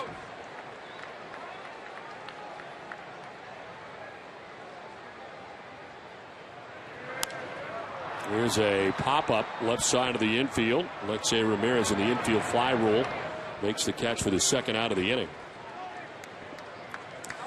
It is time now for tonight's AT&T trivia question. Prior to Carl Crawford, who was the last Red Sox player to have 3 stolen bases in a game at Fenway Park. And that's for a little bit later. 2 outs now here in the 4th inning. Runners at first and second with Siriaco at second, Ellsbury at first, and Cody Ross hit a 3-run home run his last time up in the 3rd inning. It's interesting, that umpire interference call is one you don't see very often, almost never during the course of a season. We couldn't figure it out at first because there was no time called anywhere. And then finally on replay, it was pretty clear that the arm of Brzezinski got the mask of the home plate umpire.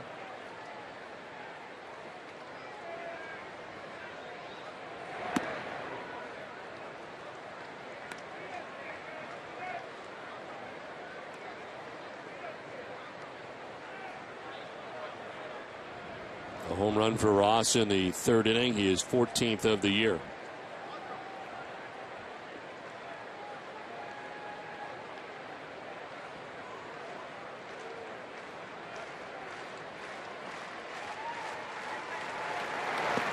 Down and in, ball 2, 2-0.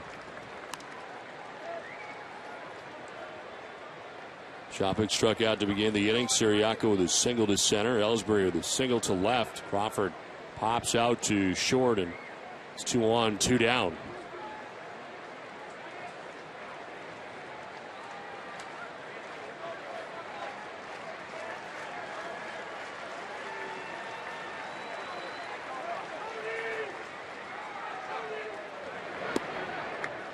Ball 3, 3-0.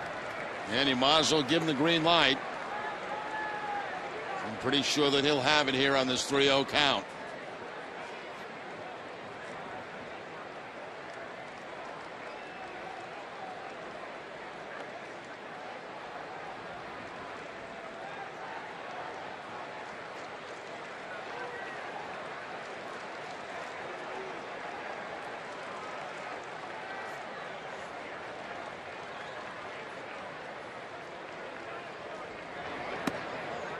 That's a strike over the outside corner. And that's not one you want to swing at. Obviously, 3 balls and no strikes. That fastball away.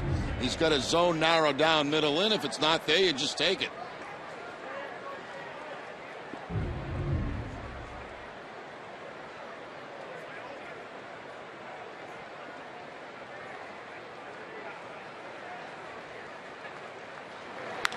In the air to deep left field.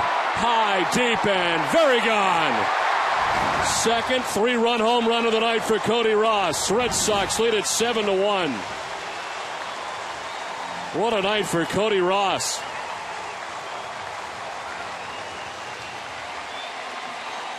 Well, the first time was on a fastball.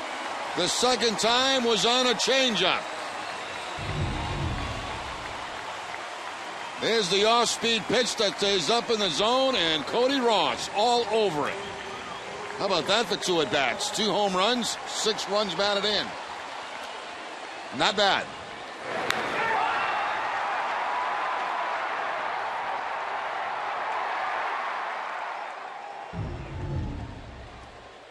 Second multi-home run game in a Red Sox uniform, first since June 24th, as there is strike 1 to Adrian Gonzalez. S&S Express are proud sponsors of the Red Sox and the Red Sox on Nesson. During the 2012 season, S&S Express, here's a curtain call for Cody Ross. They'll donate $500 to the Pediatric Trauma Program at Children's Hospital Boston for every Red Sox home run. S&S Express, here's a drive, deep and far to left. Adrian has gone deep. Back-to-back go the Red Sox in the 4th inning. Adrian Gonzalez with his 8th home run of the year, and the Red Sox lead at 8-1. Another opposite field shot for Gonzalez. Yeah, those opposite field hits now for Gonzalez are turning into home runs. The power returning for Gonzalez. Home run number 8. Fastball down, outside part of the plate. The uppercut swing. The monster seats. And the reaction for Big Papi. 5th time this season the Red Sox have gone back-to-back. Cody Ross has been involved in the last 3 now. There's Don Cooper, the pitching coach, out there.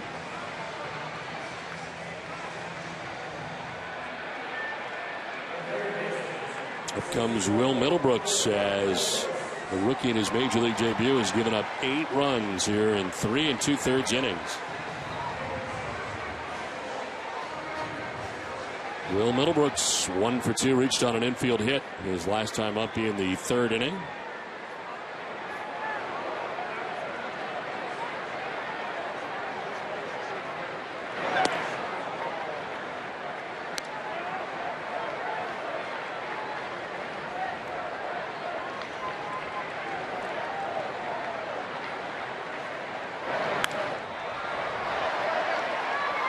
Get back into the seats. Brzezinski gives it a look. Count evens at 1-1. Pitching line brought to you by Lexus. Pedro Hernandez, a 23-year-old in his major league debut. 3 2/3, 11 hits, 8 runs. He's given up 3 home runs, 2 to Cody Ross.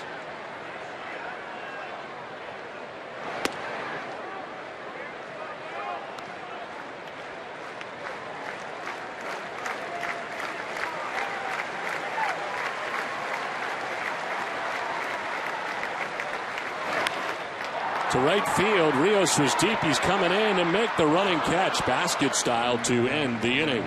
But the damage is done. The Red Sox score 4 times, couple of home runs, an 8-1 Red Sox lead.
top half of the 5th inning at Fenway Park. Gordon Beckham leading it off here in the 5th. As he takes strike one, Beckham walked in the 2nd inning. Long wait for Felix Doubront as the Red Sox score 4 times in the last half of the 4th. 3-run shot for Cody Ross, whose 2nd 3-run home run of the game. And Adrian Gonzalez with a solo home run as the Red Sox go back-to-back in the 4th inning.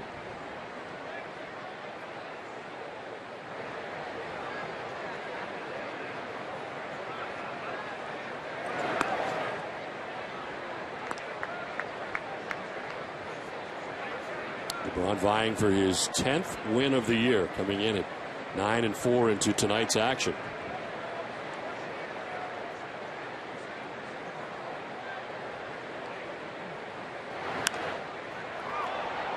Two and two.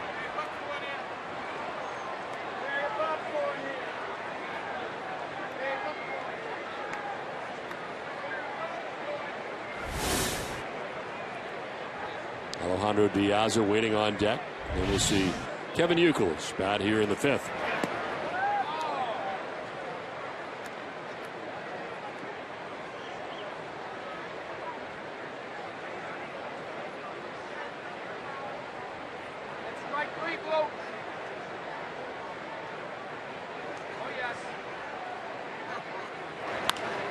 To right field, Cody Ross moves in and makes the catch for the first out of the 5th inning.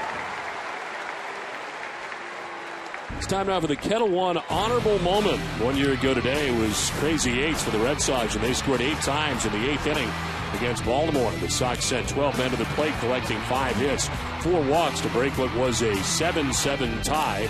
The Orioles would use 3 pitchers in the inning. Boston would go on to win 15-10. Tonight's honorable moment is brought to you by Kettle One. 1 out in the 5th, 5 in a row, retired by Doubront. Here is Alejandro Diaz.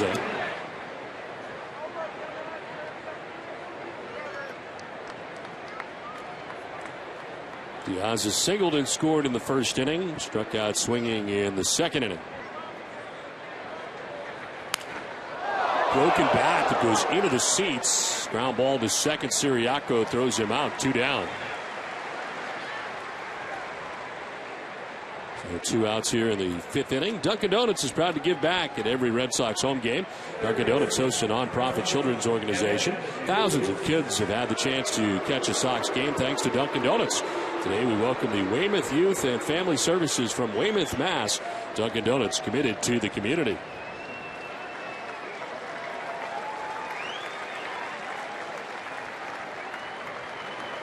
Two outs in the 5th for Kevin Youkilis. 1 for 290.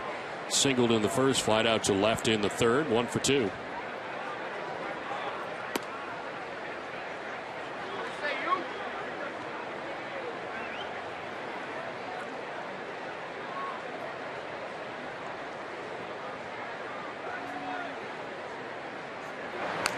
Check swing grounder right side. Gonzalez will flip to Doubront, who covers for the out. A 10-pitch, 1-2-3, 5th inning. We're halfway through. It's 8-1 Red Sox.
Banking lets you access your account from wherever you are.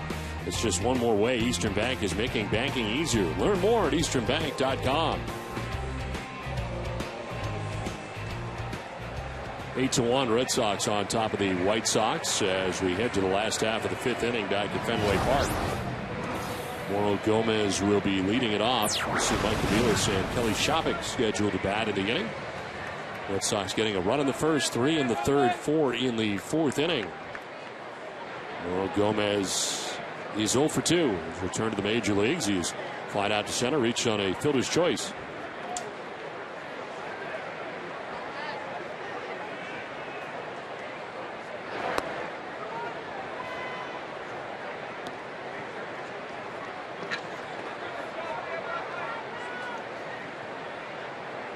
Hector Santiago warming in the pen for the White Sox.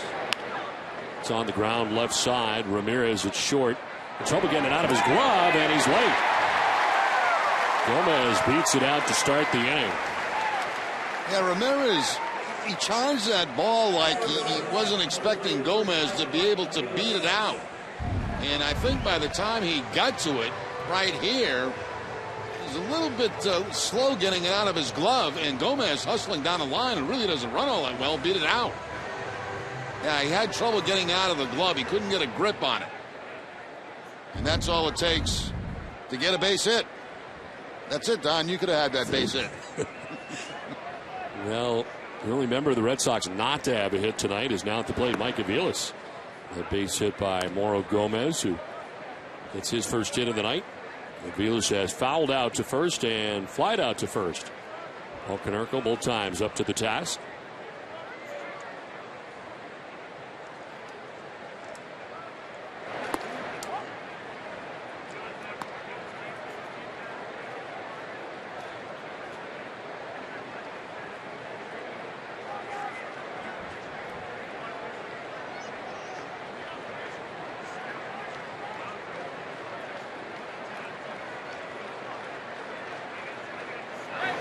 Outside 3-0.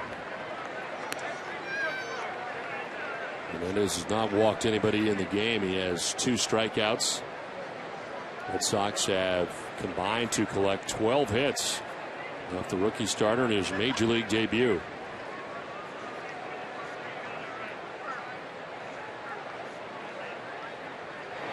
Aviles with a green light, 3-0, fouls it back. Well, I think we've had the delivery of hot dogs, Don.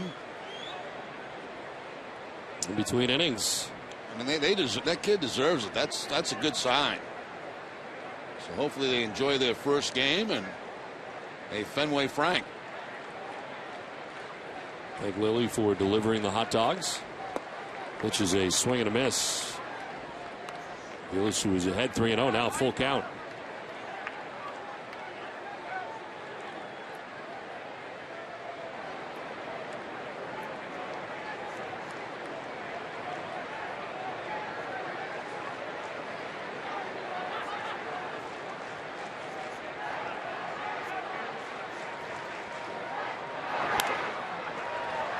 Was protecting the plate, fouling off another.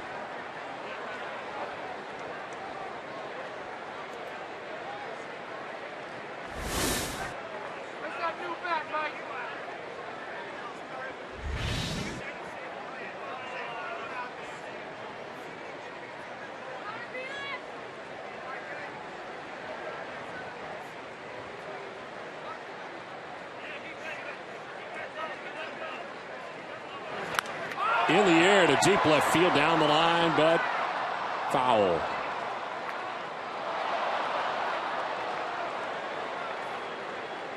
Aviles out ahead of that. He's got 10 home runs on the year. The Red Sox shortstop, but sends that one foul. Still full count, 3-2.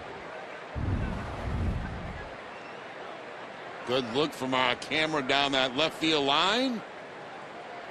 Tom Gilmet manning that camera is always up there. All strapped in. 3-2 pitch. It's up high, ball 4. He loses him, and there's the first walk of the night allowed by Hernandez. First 2 have reached here in the 5th inning. Time now for tonight's Twisted but True Fact of the Game. During this weekend's 4-game wraparound series with the Nationals, Marlins manager Ozzie Guillen made it known he was not happy with the amount of pine tar in the bat of Bryce Harper. Harper didn't have much to say about the situation, but his Nationals teammates sure had fun with it. Adam LaRoche had an unknowing Harper sign a bat that was passed on to Guillen as a joke before handing it over to teammates, smeared the bat with pine tar. LaRoche added the finishing touch, the words, and I quote, "To my hero, Ozzie, love you," unquote. Twisted Tea Hard Iced Tea is the refreshing hard iced tea. It tastes like real iced tea. Be a little twisted. I saw that exchange, not the one where they gave Ozzie the bat, where Ozzie was questioning the pine tar. The other way. It was pretty funny. Yeah. 8-1, Red Sox have the lead. Pitching change from Fenway.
Back at Fenway, Red Sox on top 8-1, and the first pitch a swing and a miss to Kelly Shopping with 2 on, nobody out. New pitcher, as this call to bullpen is brought to you by New England Ford dealers. Hector Santiago into the game. 29th appearance, 2-1 with a 3.98 earned run average. 31 2/3 innings. He's allowed 29 hits, got 34 Ks though, and 31 2/3, and opponents hitting at 242. Shopping 1 for 2 on the night as takes a look at strike 2. Singled in the second inning, struck out swinging in the fourth.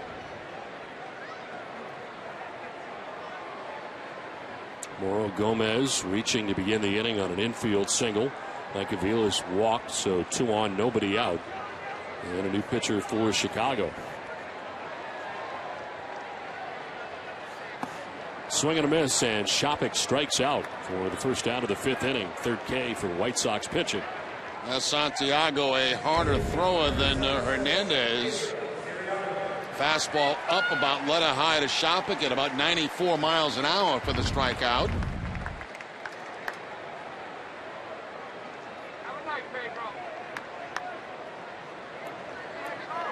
Two on, 1 away. Pedro Siriaco, 1 for 2 in the game tonight. Lined out just short in the second inning, single to center in the fourth.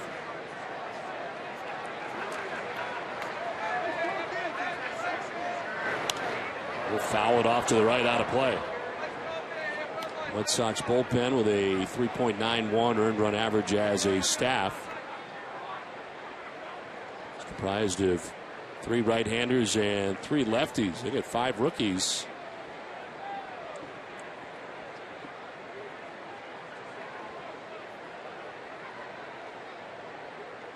Matt Thornton is the only non-rookie. The 1 pitch. is in the air down the right field line. It'll make its way foul into the seats, and it's 0-2. Yeah, you're right, Don. They've really had an overhaul in their bullpen with the exception of Thornton, and they get some good arms. We've seen some good arms in this series out of that White Sox bullpen. A lot of guys 95 plus with their fastball. Saw Addison Reed last night, their new closer.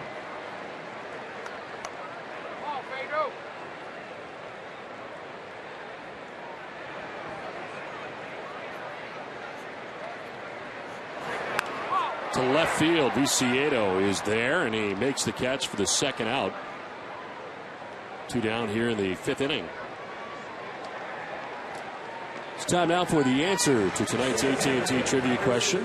Prior to Carl Crawford, who was the last Red Sox to have 3 stolen bases in a game at Fenway. And the answer is Buddy Meyer. Let's go back to July 24th of 1998. Meyer stole 3 against the New York Yankees. I would have thought Jacoby Ellsbury or yes, Otis Nixon or somebody. Terry Remy. Last night was the 10th time in Crawford's career he had 3 or more steals in a game. His career high is 6, which came against Boston in May of 2009. As visiting player to steal 3 games. This is back to the mound as Santiago fired at first for the out. They will end the inning. Red Sox lead 2 on here in the 5th. We're through 5. It's 8-1 Red Sox.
Red Sox President and CEO Larry Lucchino joins him for some friendly debate about the Red Sox. It all starts at 6 a.m. right here on Nesson and on 93.7 WEEI FM. Top of the 6th inning, 8-1. Red Sox have the lead over the White Sox.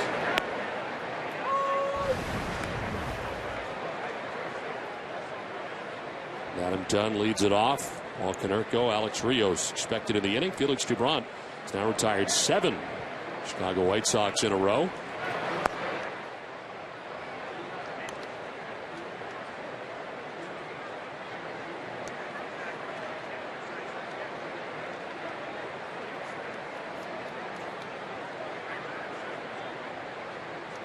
Dunn has grounded into a double play tonight and struck out looking. He's 0 for 2. Grounds 1 foul.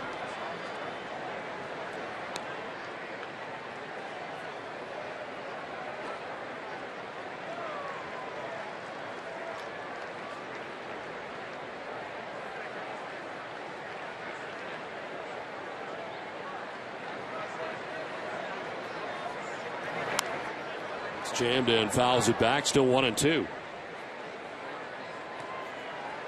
Braun at 87 pitches, working here in the 6th inning.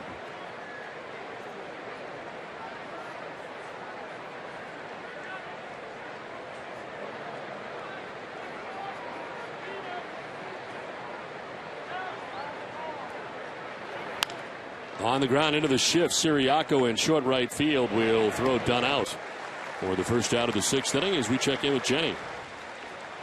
Don, this Friday and Saturday at Fenway Park is the 21st annual Red Sox Wives Can and Cash Drive. Lindsey Buckholz explains this charitable event, which benefits the Greater Boston Food Drive.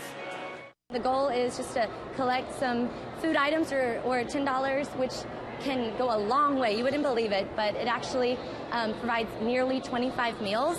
And it's, part of Greater Boston's Food Bank's mission to stop hunger. If you were wondering, the best food items to donate are canned tuna and canned chicken, peanut butter, pasta, canned vegetables, and oatmeal.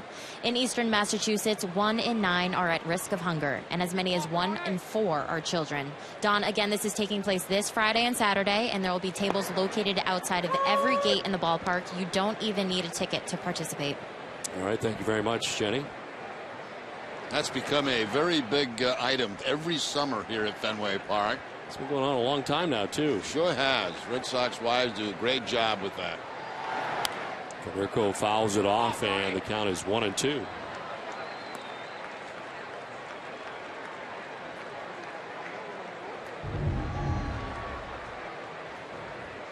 Yeah, one-handed snag. Nice.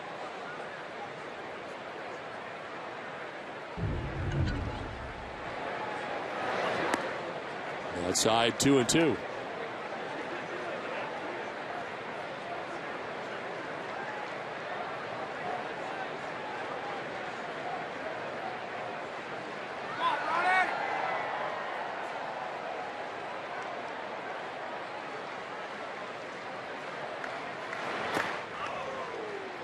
In the dirt, full count, 3-2.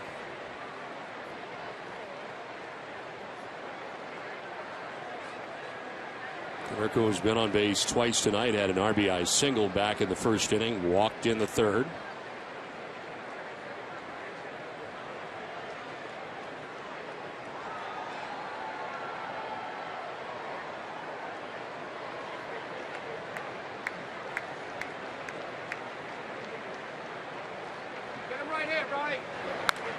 This one line foul down the left field line into the seats. Red Sox have an interesting defensive alignment here against Paul Konerko. They got center fielder Ellsbury a step or two towards right center. They have Crawford over towards the line in left. Good sized gap out there in left center for Konerko.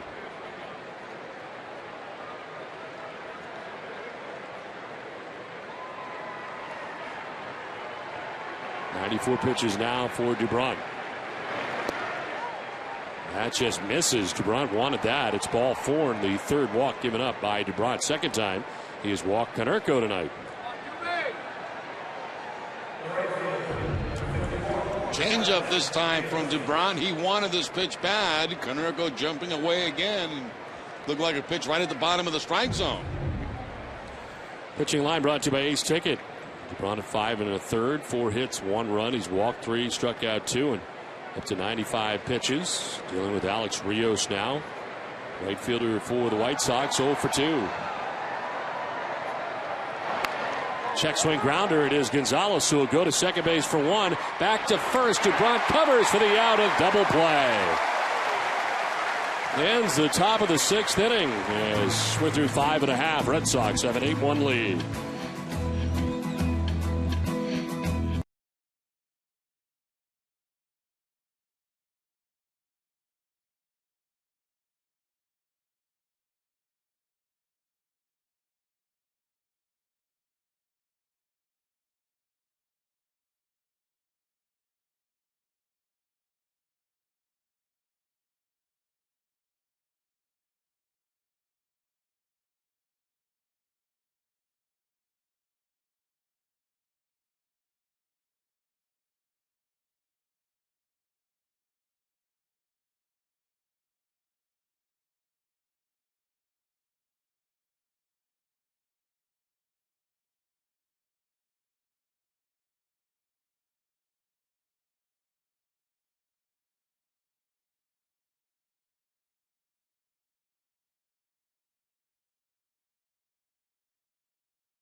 Daily, presented by Sun Life Financial. We have details on the newest edition of the Bruins defense. Former director of the NHLPA, Paul Kelly, is in studio to discuss the NHL labor situation. Plus, the Patriots lock up a key draft pick. All this and much more on NESN Daily tonight, following our Red Sox coverage only on NESN. Last half of the sixth inning at Fenway Park. Carl Crawford is the leadoff hitter as he takes strike one. Changes for the White Sox. Jordan Danks is now in right field. He takes over for Alex Rios. And the new shortstop in the game as Crawford is hit with a pitch by Santiago. 92-mile-an-hour fastball as Crawford will make his way down to first base.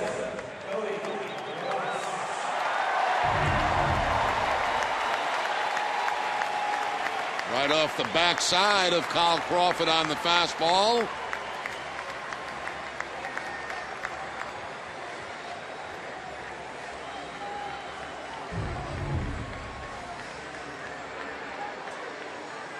Eduardo Escobar taking over at shortstop. And the new catcher is Tyler Flowers. Swinging a foul for Cody Ross.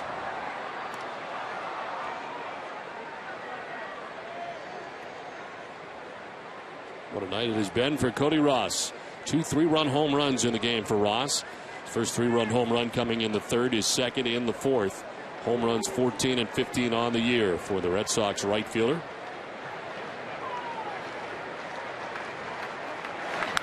High drive, deep left. Back goes Viciedo, and it is going to be off the wall. Viciedo quickly gets it back in. The second goes Ross. He's got a double this time. It's his third hit of the night as he made a bid for his third home run, but he takes it off the wall. Well, have a night, Cody Ross. 2 home runs, 6 runs batted in. A double on top of that.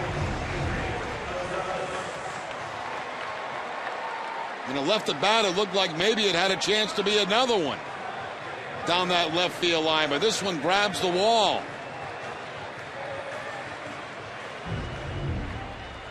Second and third, nobody out. Another good start here for the Red Sox, this time in the sixth inning. Adrian Gonzalez, the batter, 2 for 3 tonight. Single and a home run as Cody Ross went back-to-back in the fourth inning.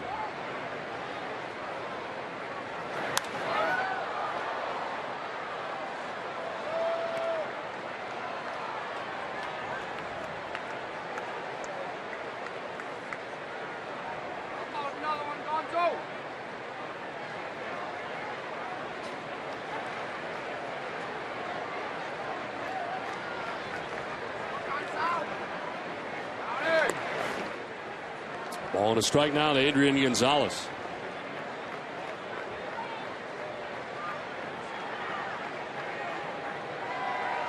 Two-hit night for Adrian. Average up to 294 now for Gonzalez. It's been steadily going up the last 3 weeks. Grounds this one foul to the end of the Red Sox dugout. 1-2. Covidien, a global healthcare products company, is a proud sponsor of the Red Sox Foundation, helping to address health needs in our communities.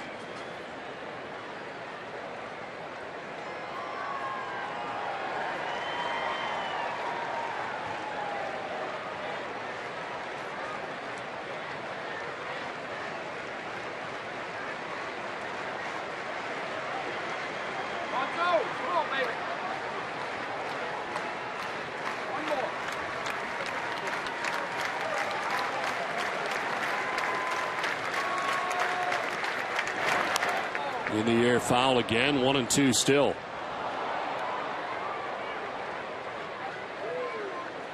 That was a hanging breaking ball that time from Santiago, and a good rip here by Gonzalez, but fouls it off. That breaking ball just stays up in the zone.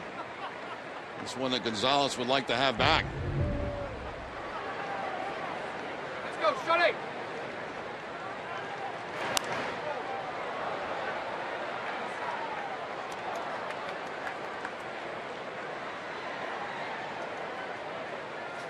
Crawford at third base. He was hit by a pitch. Cody Ross at second, doubles off the wall and left for his third hit of the night.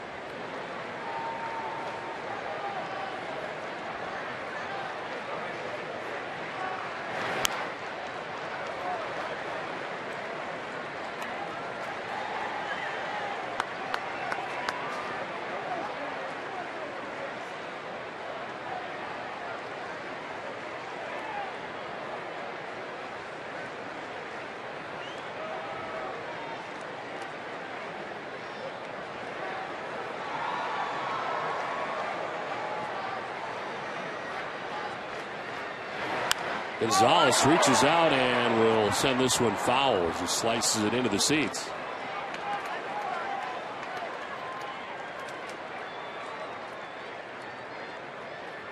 Matt Albers warming in the pen now for the Red Sox. First action we've seen out there tonight. Dubron has 96 pitches through the first 6 innings of tonight's game, with the Red Sox on top 8-1. White Sox already into their bullpen.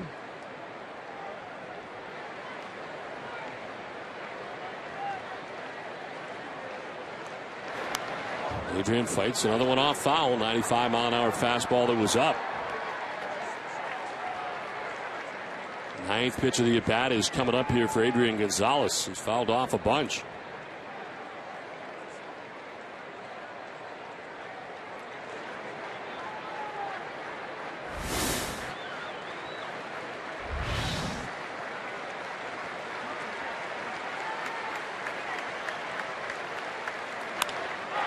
Towards the gap in right center field. It'll get down and roll. From third comes Crawford. Cody Ross will come around. It is a 2-run single for Adrian Gonzalez, and the Red Sox lead it 10-1. Adrian's had a 4 RBI night. Has been quite a night for the 3 and 4 hitters in the Red Sox lineup. 6 runs batted in for Ross, and now 4 for Gonzalez.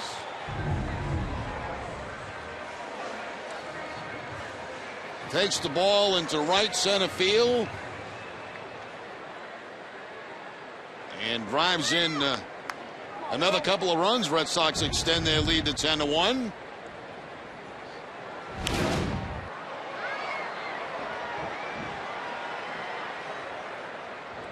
Ten RBIs in the last 4 games for Adrian Gonzalez.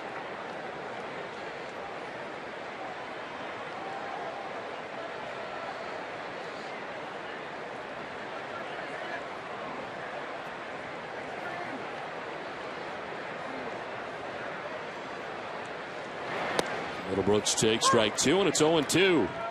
Single from Middlebrooks in the 3rd inning. A 1-for-3 night as he bats here in the 6th.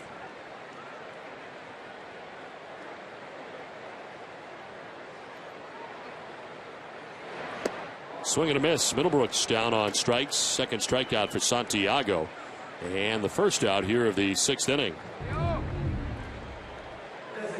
Like a changeup that turned over that time by Santiago to pick up the strikeout on Middlebrooks.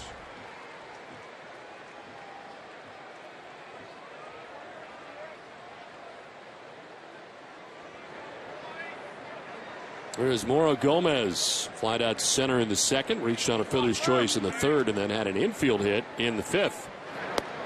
As he takes strike 1. Red Sox with 14 hits in the game.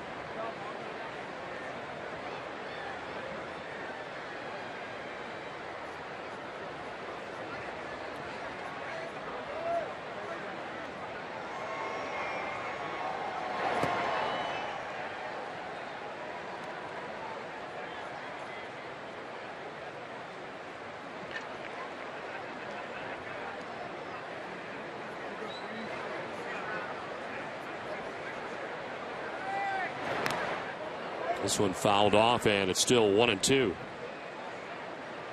Gomez the DH tonight for the Red Sox. Kind of a rotating DH in the absence of David Ortiz. So Nava DH, and now tonight Mauro Gomez.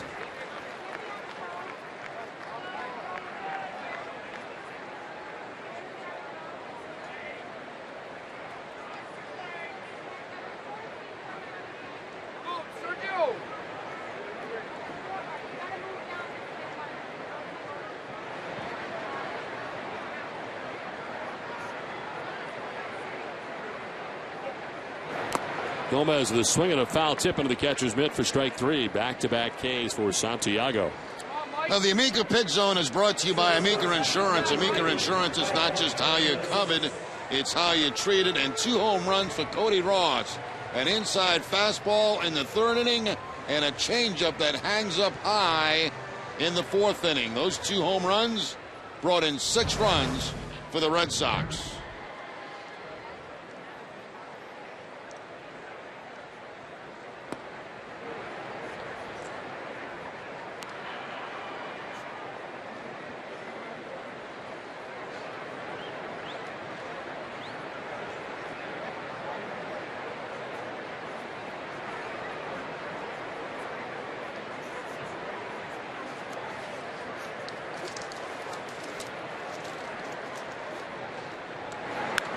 Vilas fouls it back and evens it count at 1-1. For every Red Sox game that goes into extra innings where the Sox earn a save, CVS Pharmacy will make a donation to Boston Children's Hospital towards their $25,000 donation this season. 2 outs here in the 6th, 2 runs in. Adrian Gonzalez at first base, not held on. So 1-1 is lined and caught by Beckham at second base to end the inning. Red Sox add 2 more and take a 10-1 lead to the 7th inning.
Live presented by Uno's with TC, Matt Stairs, and Jenny at 6:30. They'll preview Clay Buchholz's start in the series finale with the White Sox as Buchholz makes his second start since returning from the DL. Live coverage begins at 6, and it's only on NESN.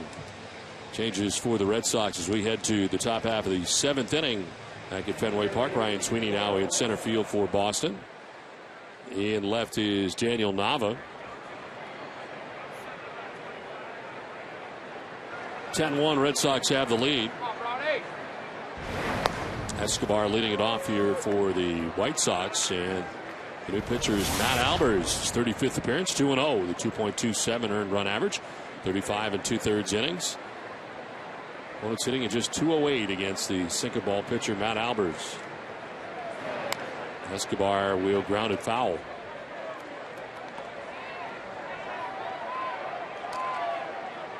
Batting in the spot of A.J. Pierzynski, took over at shortstop. Pierzynski had been 0 for 2 in tonight's game. .216 average for Escobar.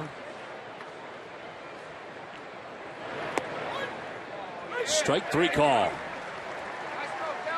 Albers strikes out the first batter he faces here in the 7th inning. That's a 2-seam fastball from Matt Albers as he starts it off inside. The movement will bring it back toward the corner, and also will Kelly Shopik bring it back toward the corner. One down in the 7th. There is Diane Viciedo, 1 for 2 in the game, a single in the 2nd inning.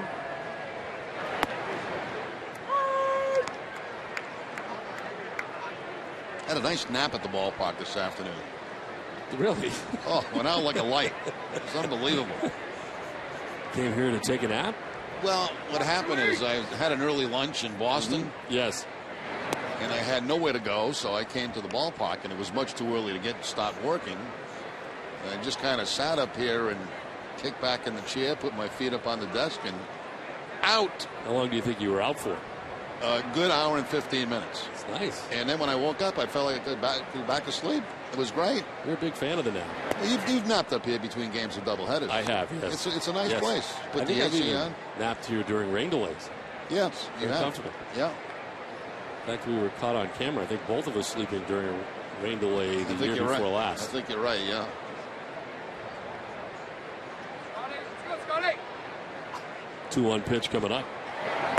Swing and a miss, and it's 2-2. What we really need is a couch. There's a lot of things we need in this booth. Yes, you're right.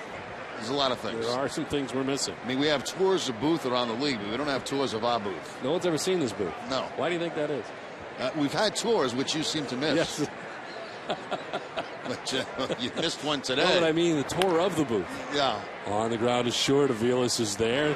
Throw to first, and there are 2 outs. No one comes here to see me.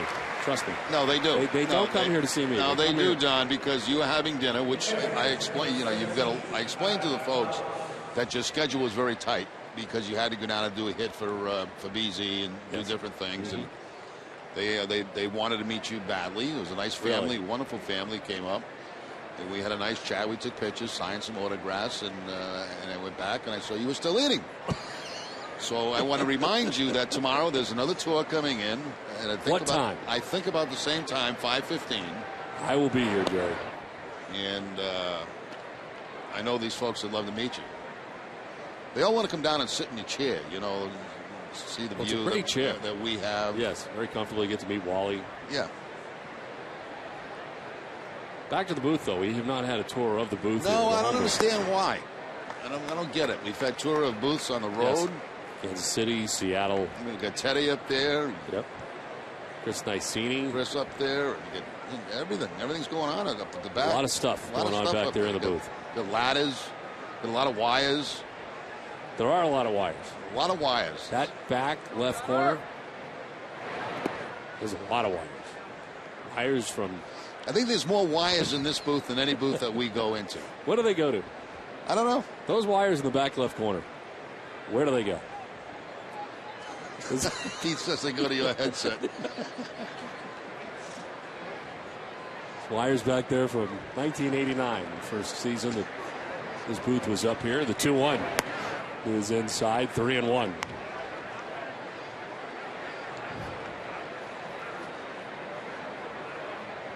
Now, the most wires I ever saw was Shea Stadium. Remember doing that series? Oh my God, that was terrible. That place was awful.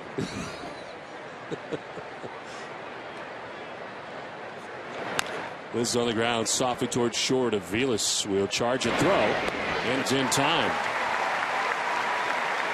A 1-2-3, top of the seventh inning stretch, 10-1 Red Sox. Let's check here. You need to know with That's a Daily, presented by Sun Life Financial. Here's Jamison Coyle.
And an umpire's interference, as it turned out. Pedro Suriaco trying to steal third base, but A.J. Brzezinski, it's his hand caught on the mask of the home plate umpire, Manny Gonzalez.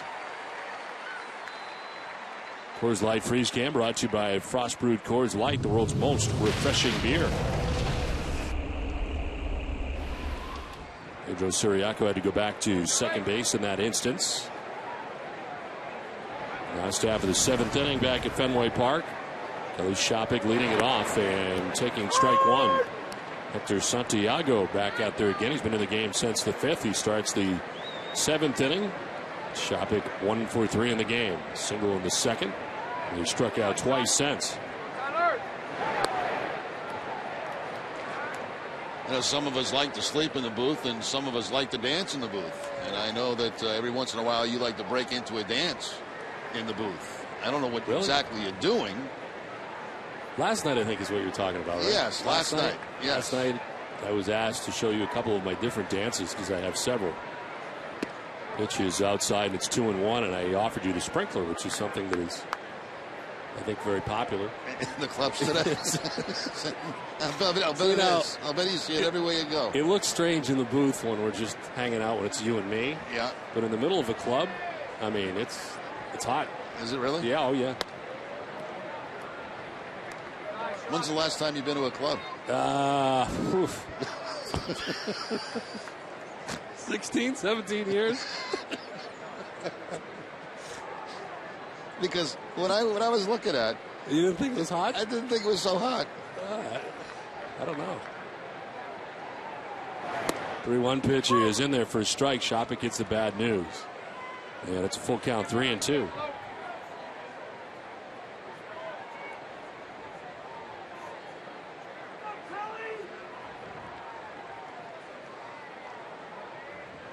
I think we'll show you after Kelly Shopik's at bat just what we were talking about, and maybe all you club goers will appreciate what Don. Just let me set it up though first. Just imagine in the middle of the club, swing and a miss as Shopik strikes out.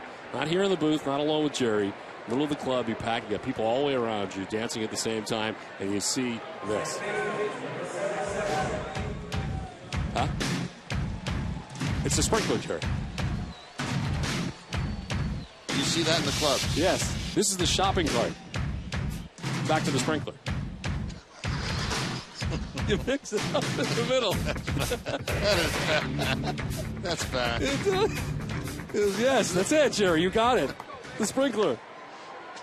Pedro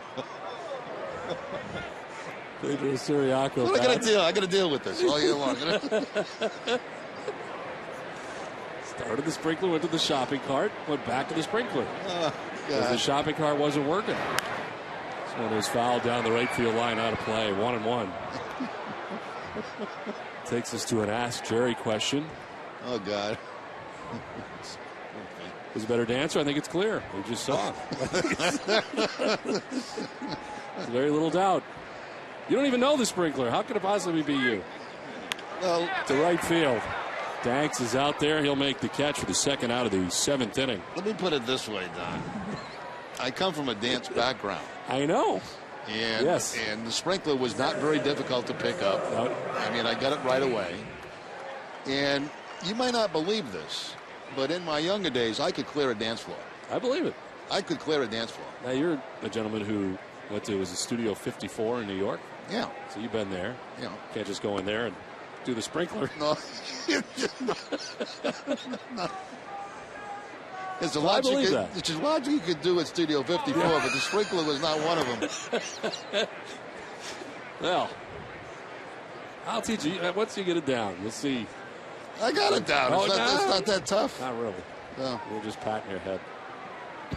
Wasn't it? And the shopping cart, you didn't even try. Huh? The shopping cart, you didn't even try. No, that's too much for me. That's too much thinking. That's in there for a strike, and it's 2-1. But, again, it's in the booth. It's totally different when you're in the middle of a club. 3 balls and a strike. It's amazing if people knew what we did up here all year long. Yes. It's pretty sick. It's a good thing they don't. Yeah. We let them into enough, I think, really. There's singing, there's dancing, there's sleeping. There's ball 4 and down at first base. There's Ryan Sweeney. You mentioned singing. They have you on tape, I think, singing. Could be a whole Singing? career, yeah. So much younger than today. I never needed anybody's love in any way. But now those days are gone and life's so very short. I never mind to change my mind, to open up the door. Help me if you can, I'm feeling down. But I do appreciate you being round. Help me get my feet back on the ground. Won't you please help me? It's like the Gong Show.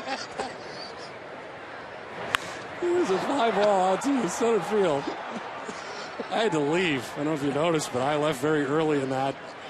Diaz in center field makes the catch. It ends the inning. We had a lot of baseball left. We played 7 for Fenway. 10-1 Red Sox. Shopping cart. Then sprinkler.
Stand that will transform your home into the envy of your entire block. Find out more about Arborcoda, your local Benjamin Moore retailer. That's on to the 8th inning back at Fenway Park. 10-1. Red Sox have the lead over the White Sox. And a new pitcher in for the Red Sox as Mark Melanson comes to third arm used. His 18th appearance. 0-2. 6.23 earned run average. 14 strikeouts and 17 in the third innings. An opponent's hitting at .265 against Melanson. Takes over for Albers, who pitched the 7th inning at a 1-2-3 inning with a strikeout. And a first pitch strike in there to Gordon Beckham. Beckham walked in the 2nd, lined out to right in the 5th inning.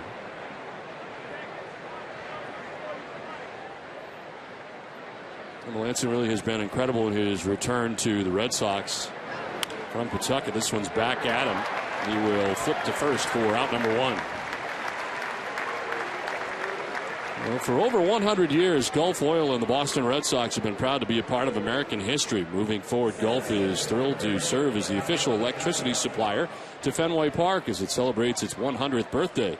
From one legend to another, congratulations.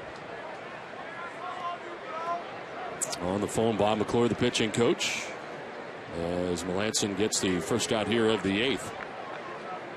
Alejandro Diaz, 1 for 3 in the game, a single in the first.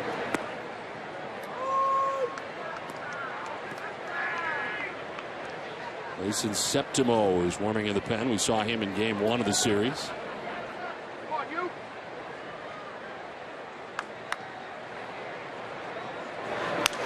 Broken back grounder towards second baseman Pedro Siriaco. And there are 2 outs in the 8th.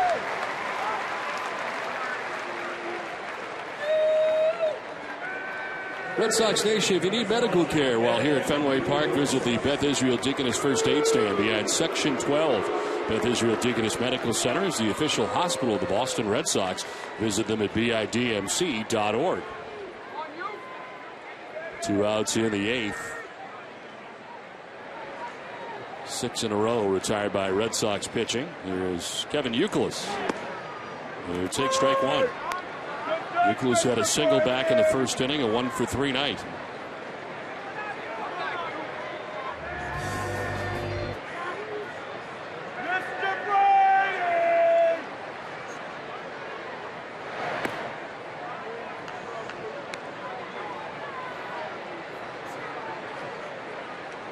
Felix Gibran tonight going the first 6 innings for the Red Sox. Had 4 hits and only 1 run. Walked 3 and struck out 2. Ground ball to shortstop. Aviles throws out Youkilis and ends the inning. 1-2-3 8th. We head to the bottom of the 8th. 10-1 Red Sox.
Big night for Cody Ross. Hit a 3-run home run in the 3rd inning.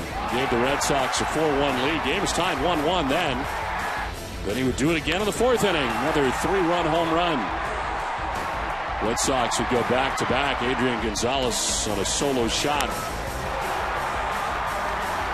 Boston adds 2 more in the 6th inning, and the Red Sox have a 10-1 lead. Felix Gibran, 6 innings, 1 run. He's got a chance to get his 10th win of the year. Changes now for the White Sox. Orlando Hudson takes over at 3rd base. Moving from 3rd to 1st is Kevin Youkilis, so Konerko comes out of the game.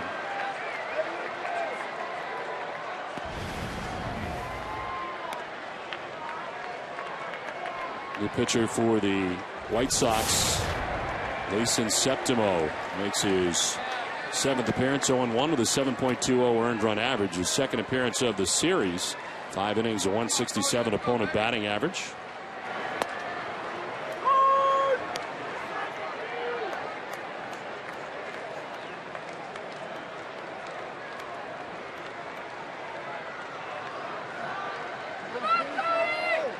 And a big night for Cody Ross.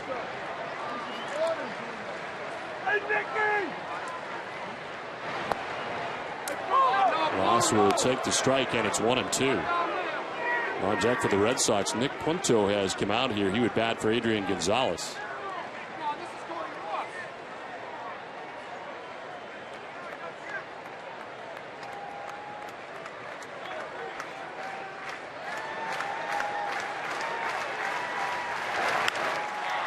Here's a pop-up right side, sending Beckham to short right. In comes Danks. Danks will make the catch for the first out of the inning.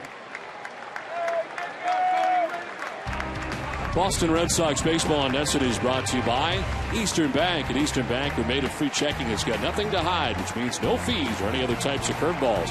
Check out what else we're made of at easternbank.com. One out in the eighth.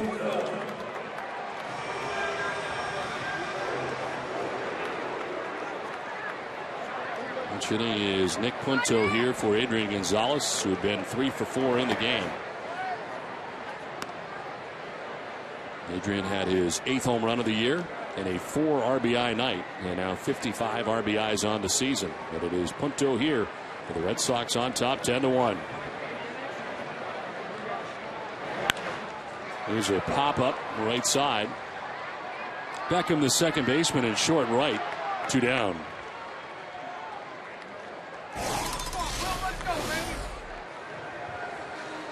Doing more defense is brought to you by Home Depot. More saving, more doing. That's the power of Home Depot.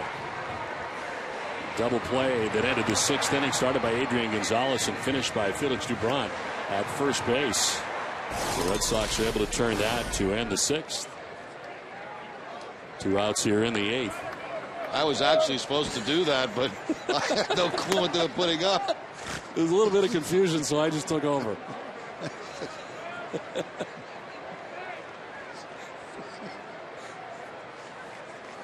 Could have picked any play, right? Andrew Miller is warming in the Red Sox pen. There's a ground ball to short. Escobar has got it, and it's a 1-2-3 eighth. We head for the 9th. It's 10-1 Red Sox from Fenway.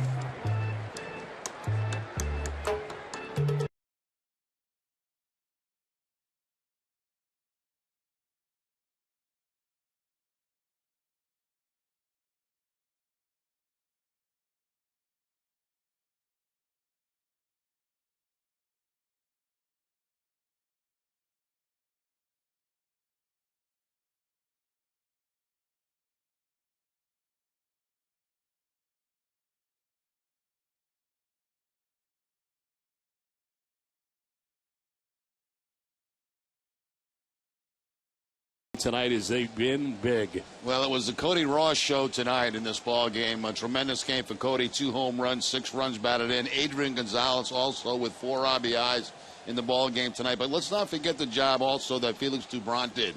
He kept this very good White Sox club down, only gave him up the 1 run while he was in there. Tremendous effort all the way around for the Red Sox, and one they needed to bounce back with tonight, especially getting the news Ortiz is going on the disabled list. The offense came up big.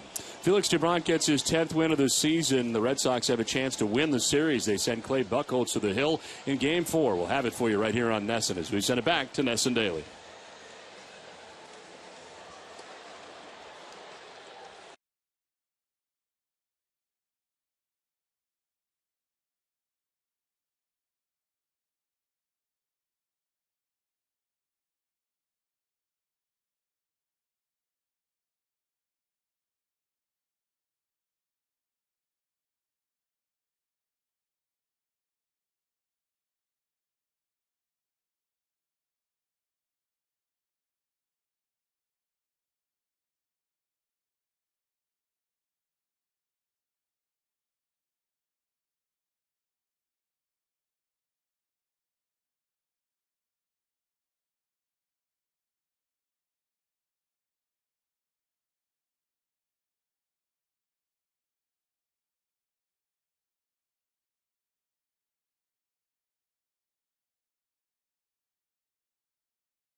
Heights Performance Plus. Catch Bobby Valentine's thoughts on Game 3 of the series from Fenway's interview room. It's all coming up right after the game on WB Mason Red Sox Extra Innings Live.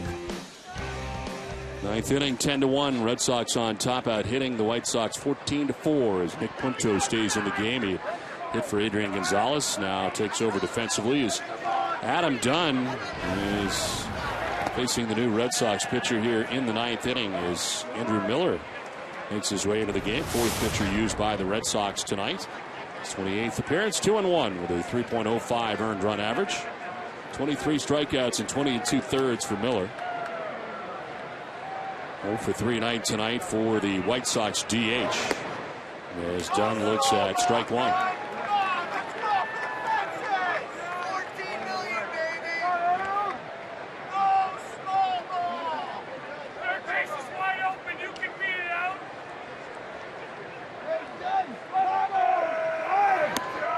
Dunn lays off and takes ball 2.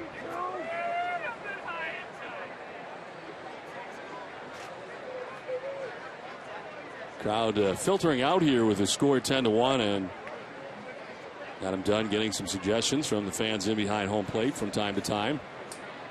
2-1. He's fouled back to the screen. 2-2. Yeah, those fans are trying to convince him to bunt the ball down the third baseline.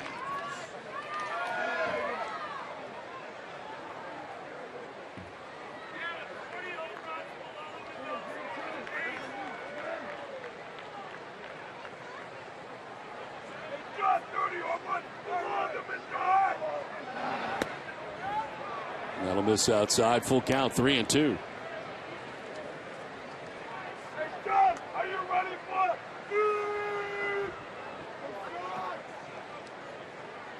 Andrew Miller has given up runs in 2 of his last 3 outings. 3 earned runs, and inning at a third, and Dunn cranks this out to center field. Sweeney is out there backpedaling to the track for the first out of the ninth. It's time now for a look at the road ahead. Brought to you by Safeco Insurance. Tomorrow in the final game of this series, Clay Buchholz gets the call for the Sox. Be his second start since returning from the DL. He suffered a loss first time out, but did record 8 strikeouts in 6 of the third innings, allowing only 3 hits. Be the 5th career start against the White Sox, his first since 2010, however. Live coverage begins at 6 with the Red Sox first pitch. 1 out in the ninth, and a strike over the outside corner. Orlando Hudson came into the game at third base. Last inning defensively. Euclid moved from third to first.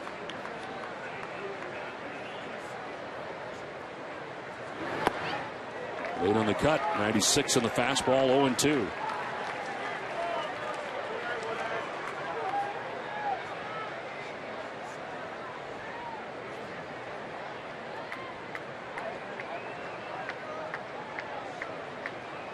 Signed a 1-year deal in May as Hudson strikes out. Pretty impressive there for Miller. 2 down in the ninth. Boston Red Sox baseball on NESN is brought to you by Southwest Airlines, by Toyota's official website for deals by Toyota.com, Sullivan Tire, and by the Experience Buick New England Sweepstakes. 2 outs in the ninth, and that takes us to Jordan Danks. Took over in right field. Don't forget, coming up immediately after the game, stay with us for WB Mason Red Sox Extra Innings Live. It's all the post-game coverage you'll need right here on NESN. One more, Brownie, one more.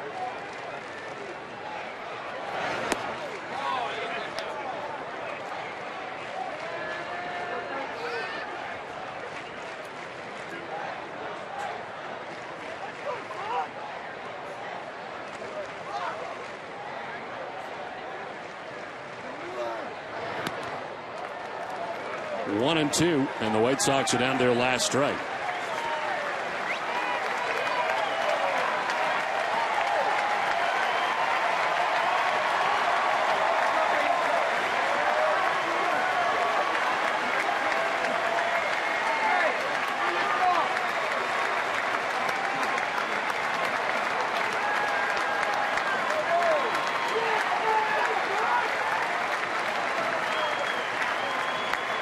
The 1-2 pitch to Danks.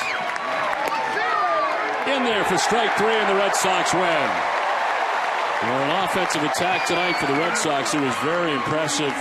Cody Ross with a big night tonight. The Red Sox 3-4 hitters doing it all tonight, Jerry, in Game 3. Yeah, big night for Cody Ross. 2 home runs, 6 runs batted in. Adrian Gonzalez continues to swing the bat well as he drove in 4 runs in this ball game tonight. And Felix Dubron also excellent out of that starting rotation. A little bit of a slow start, but he found his groove as the game went on. Dubron gets his 10th win of the season. Final score again, 10-1 for Jerry Remy and Jenny Dell. Don Orsillo saying good night from Fenway Park. Join us again tomorrow for the final game of the series. Clay Buchholz makes the start for the Red Sox. Live coverage begins at 6. It's been a presentation of Nesson, New England's most watched sports network. It's time now for WB Mason's Extra Innings Live. Here's Tom Caron.